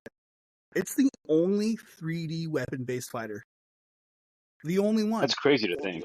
Yeah, none other exists. If someone knows something, they'll probably tell. I know there's other ones, but they didn't last. There's like one where like you hit somebody once and then they die or whatever. But I know what it is. I'm just blanking on the name. I don't know if you guys can tell. I do that a lot. But yeah, it's like it's the only one that lasts, and it's the only one that like no one's ever done since. I know Dynasty Warriors also too used to be a fighting game, the original one, but they went to doing something else. Yeah, and that makes it special just in and of itself. But I love the world that Soul Calibur exists in. It just feels like this, not quite high fantasy, but wonderful, like fantasy rich world. And I love the characters. Every character is like just super unique. Even the clone characters of each other, like they don't intersect at all. As far as like he's like the only one that does is Siegfried Nightmare, but there's a great story behind that. I won't get into it. Yeah, it just does so much for me. I love world building in fiction. It's one of my favorite things. It's one of the reasons why Star Wars and Lord of the Rings is so special for me. But Soul Calibur just has this rich, deep lore and character. The characters really feel a part of the world. It has this tactile feel to it. And it like is a game that came out in my life in a very formative years. And it was the first time I actually really wanted to get good at a fighting game. Like I picked it up and I was like, I need to be able to beat anybody I can in this game. And I did like, you know when someone there's being really good at a game, which I'm not, but then there's being good enough to beat everybody you know at the game. And that's how good I got at that game. Like I would beat even my uncles who were like 10 years older than me playing video games. You know, even in the arcade, I would go to the arcade and play the arcade version, and would do pretty well there too. So it is like it holds a special place in my heart. There's this long video, I think from Yo Video Games, where they go through what's the best fighting game of all time, and to me, if you watch the video, they accidentally. You can tell it's accidental, but they accidentally put Soul Calibur as the best fighting game of all time. It's kind of a funny video. You guys should check it out if you haven't seen it. But yeah, so that's my answer. Soul Calibur, the original Soul Calibur. It's going to be that or Soul Calibur 2. And there's good reasons for Soul Calibur 2. I won't get into because we've been going on for so long now. God, almost an hour and 40 minutes. Sorry, everybody. 2 hours and 17 minutes on my end. Oh my God, what did I lose? Oops. Mountain Man strikes again. But yeah. This is why I set this shit up. Nice. We'll see what it ends up being in the podcast. I'll be interested if it's yours or if it's mine. If we lose anything. Jeez. I feel like a "We'll Be Right Back" comes on. Dun, dun, dun. But anyways, yeah, so that's the answer to that question. Thank you so much for the question, by the way, guys. Either Jesse or Aaron, whoever asked that one. But again, shout out to those guys. Those guys are great. Good dudes. I mean, I'm sure there's nobody who's listening to this who doesn't already listen to that podcast. But if there is one person, please go listen to the Nerd podcast. Is it just called Nerds, Brian? Yeah, it's just called Nerds. Okay. Which, by the way, I've emailed them about this. How crazy is it that there was never a podcast prior to them just called Nerds? There was even a podcast called Unapologetic Nerds before a podcast just called Nerds. Like we stole that name. Not really. No. So that podcast was just Unapologetic Nerd. So we add the S? We added the and S. Look at us. Like we're the Unapologetic Nerds. Yes, look at that. It's technically different. And technicalities are the only thing that matters. Up anyway. Yours, woke, more or less. Go broke. I know that's from Simpsons, but still, I can add to it. All right, cool, man. We added the thing. Oh yeah, there's the Aaron bits. Oh my God, I feel like this whole podcast has been Aaron bits. I feel like I talk more than you. I'm sorry. Well, I mean, we're about to end the thing, so it's all good. Okay, all right. Real quick, last thing. It has to do with Spider-Man, but I wanted to bring it up again. maybe I should rename this instead of Aaron's bits. I should call it Aaron's MetaQuest Minute. Because I know I had a whole We thing know about what kind of man you are. Oh yeah, well, we don't talk about that, and I never did it. So after I went to go see, I went to go see Spider-Man like in the regular movie theater, right? I didn't see it in IMAX, but when I sat down, I couldn't help but feel the screen was actually a little small. And then I went home that same I know, right? I went home that same day and put on the MetaQuest on, and there's this app called Big Screen, which can give you like a couple different environments, but my favorite one is like the modern movie theater. And literally when you put that on, it's like a halfway point between IMAX and a regular movie, because it's not quite as big as an IMAX. But I put that on, I was like, wow, I really don't actually have to go to the movies if I really don't want to. I will say the sound is better, but like as far as like the enveloping big screen, whatever, like I really felt kind of like I didn't really need to drive however long I needed to drive and pay what I ever needed to pay to watch this movie. If I could have waited to rent this at home, I would have had probably a better experience, because I didn't have to sit through all the previews and all the other stuff. Like it was actually pretty good, and I'm trying to convince my buddy over here to get one, because in that app you can actually you can invite a friend to watch a movie with you while you're like they're like wherever they are. I won't say. You might already guess where Brian is. So where am I? On planet Earth. Maybe. I want to be able to invite you, man, so we can watch this movie together. And actually, this ties into when you were out with your family. Just you could have gotten one. Yeah, so at Dave and Buster's, so freaking funny. It's 18,000 tickets. They did have a MetaQuest 3, the 4K 500 gig version. It's so funny. Yeah, so listen, if I can again spread the good news on the MetaQuest, I will. Listen, if anybody buys one, let me know so I could add you and we could watch a movie together and be cool friends instead of Brian, who's a lame friend. All right? What'd you say? Freak. Yeah, I will not deny. Just sitting there watching Pornhub. Jesus, dude. Golly. You got to pay for that. Oh, it's not free. Donate to the podcast, and we'll see what happens.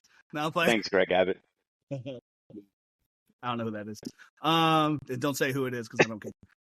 All right, yeah, that's Aaron's. I guess now we'll just call it the MetaQuest Minute, and it might be in the future. I'm not actually talking about the MetaQuest, but I'm still gonna call it Aaron's MetaQuest Minute. So, and maybe I'm talking about the other Aaron from the Nerds Podcast. You don't know. All right, cool. We did it, Brian. Another successful podcast. Yay! Our second anniversary podcast. Look at us. Anniversary podcast. Yeah. Maybe it's our anniversary podcast. I don't know how numbers and time works. But yeah, I know that was a long answer to a short question. But if anybody has any questions, if anybody has just even comments or anything like that, please either let us know in our Discord, let us know on any of the I don't know, can they leave notes on Apple or Spotify? Do you know? I don't think on Apple, maybe on Spotify. I'm not 100% sure. I know they can on YouTube, but we'll see. But anyways, can you put the link in I do that. I also post on Friday nights that we're recording on Saturday, and if you have any questions, please send them Facebook? in. Yeah, Facebook, Instagram, everything, and YouTube.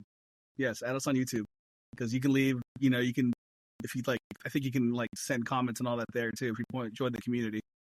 But have we figured that YouTube thing out? Because or is it still just like a weird setup?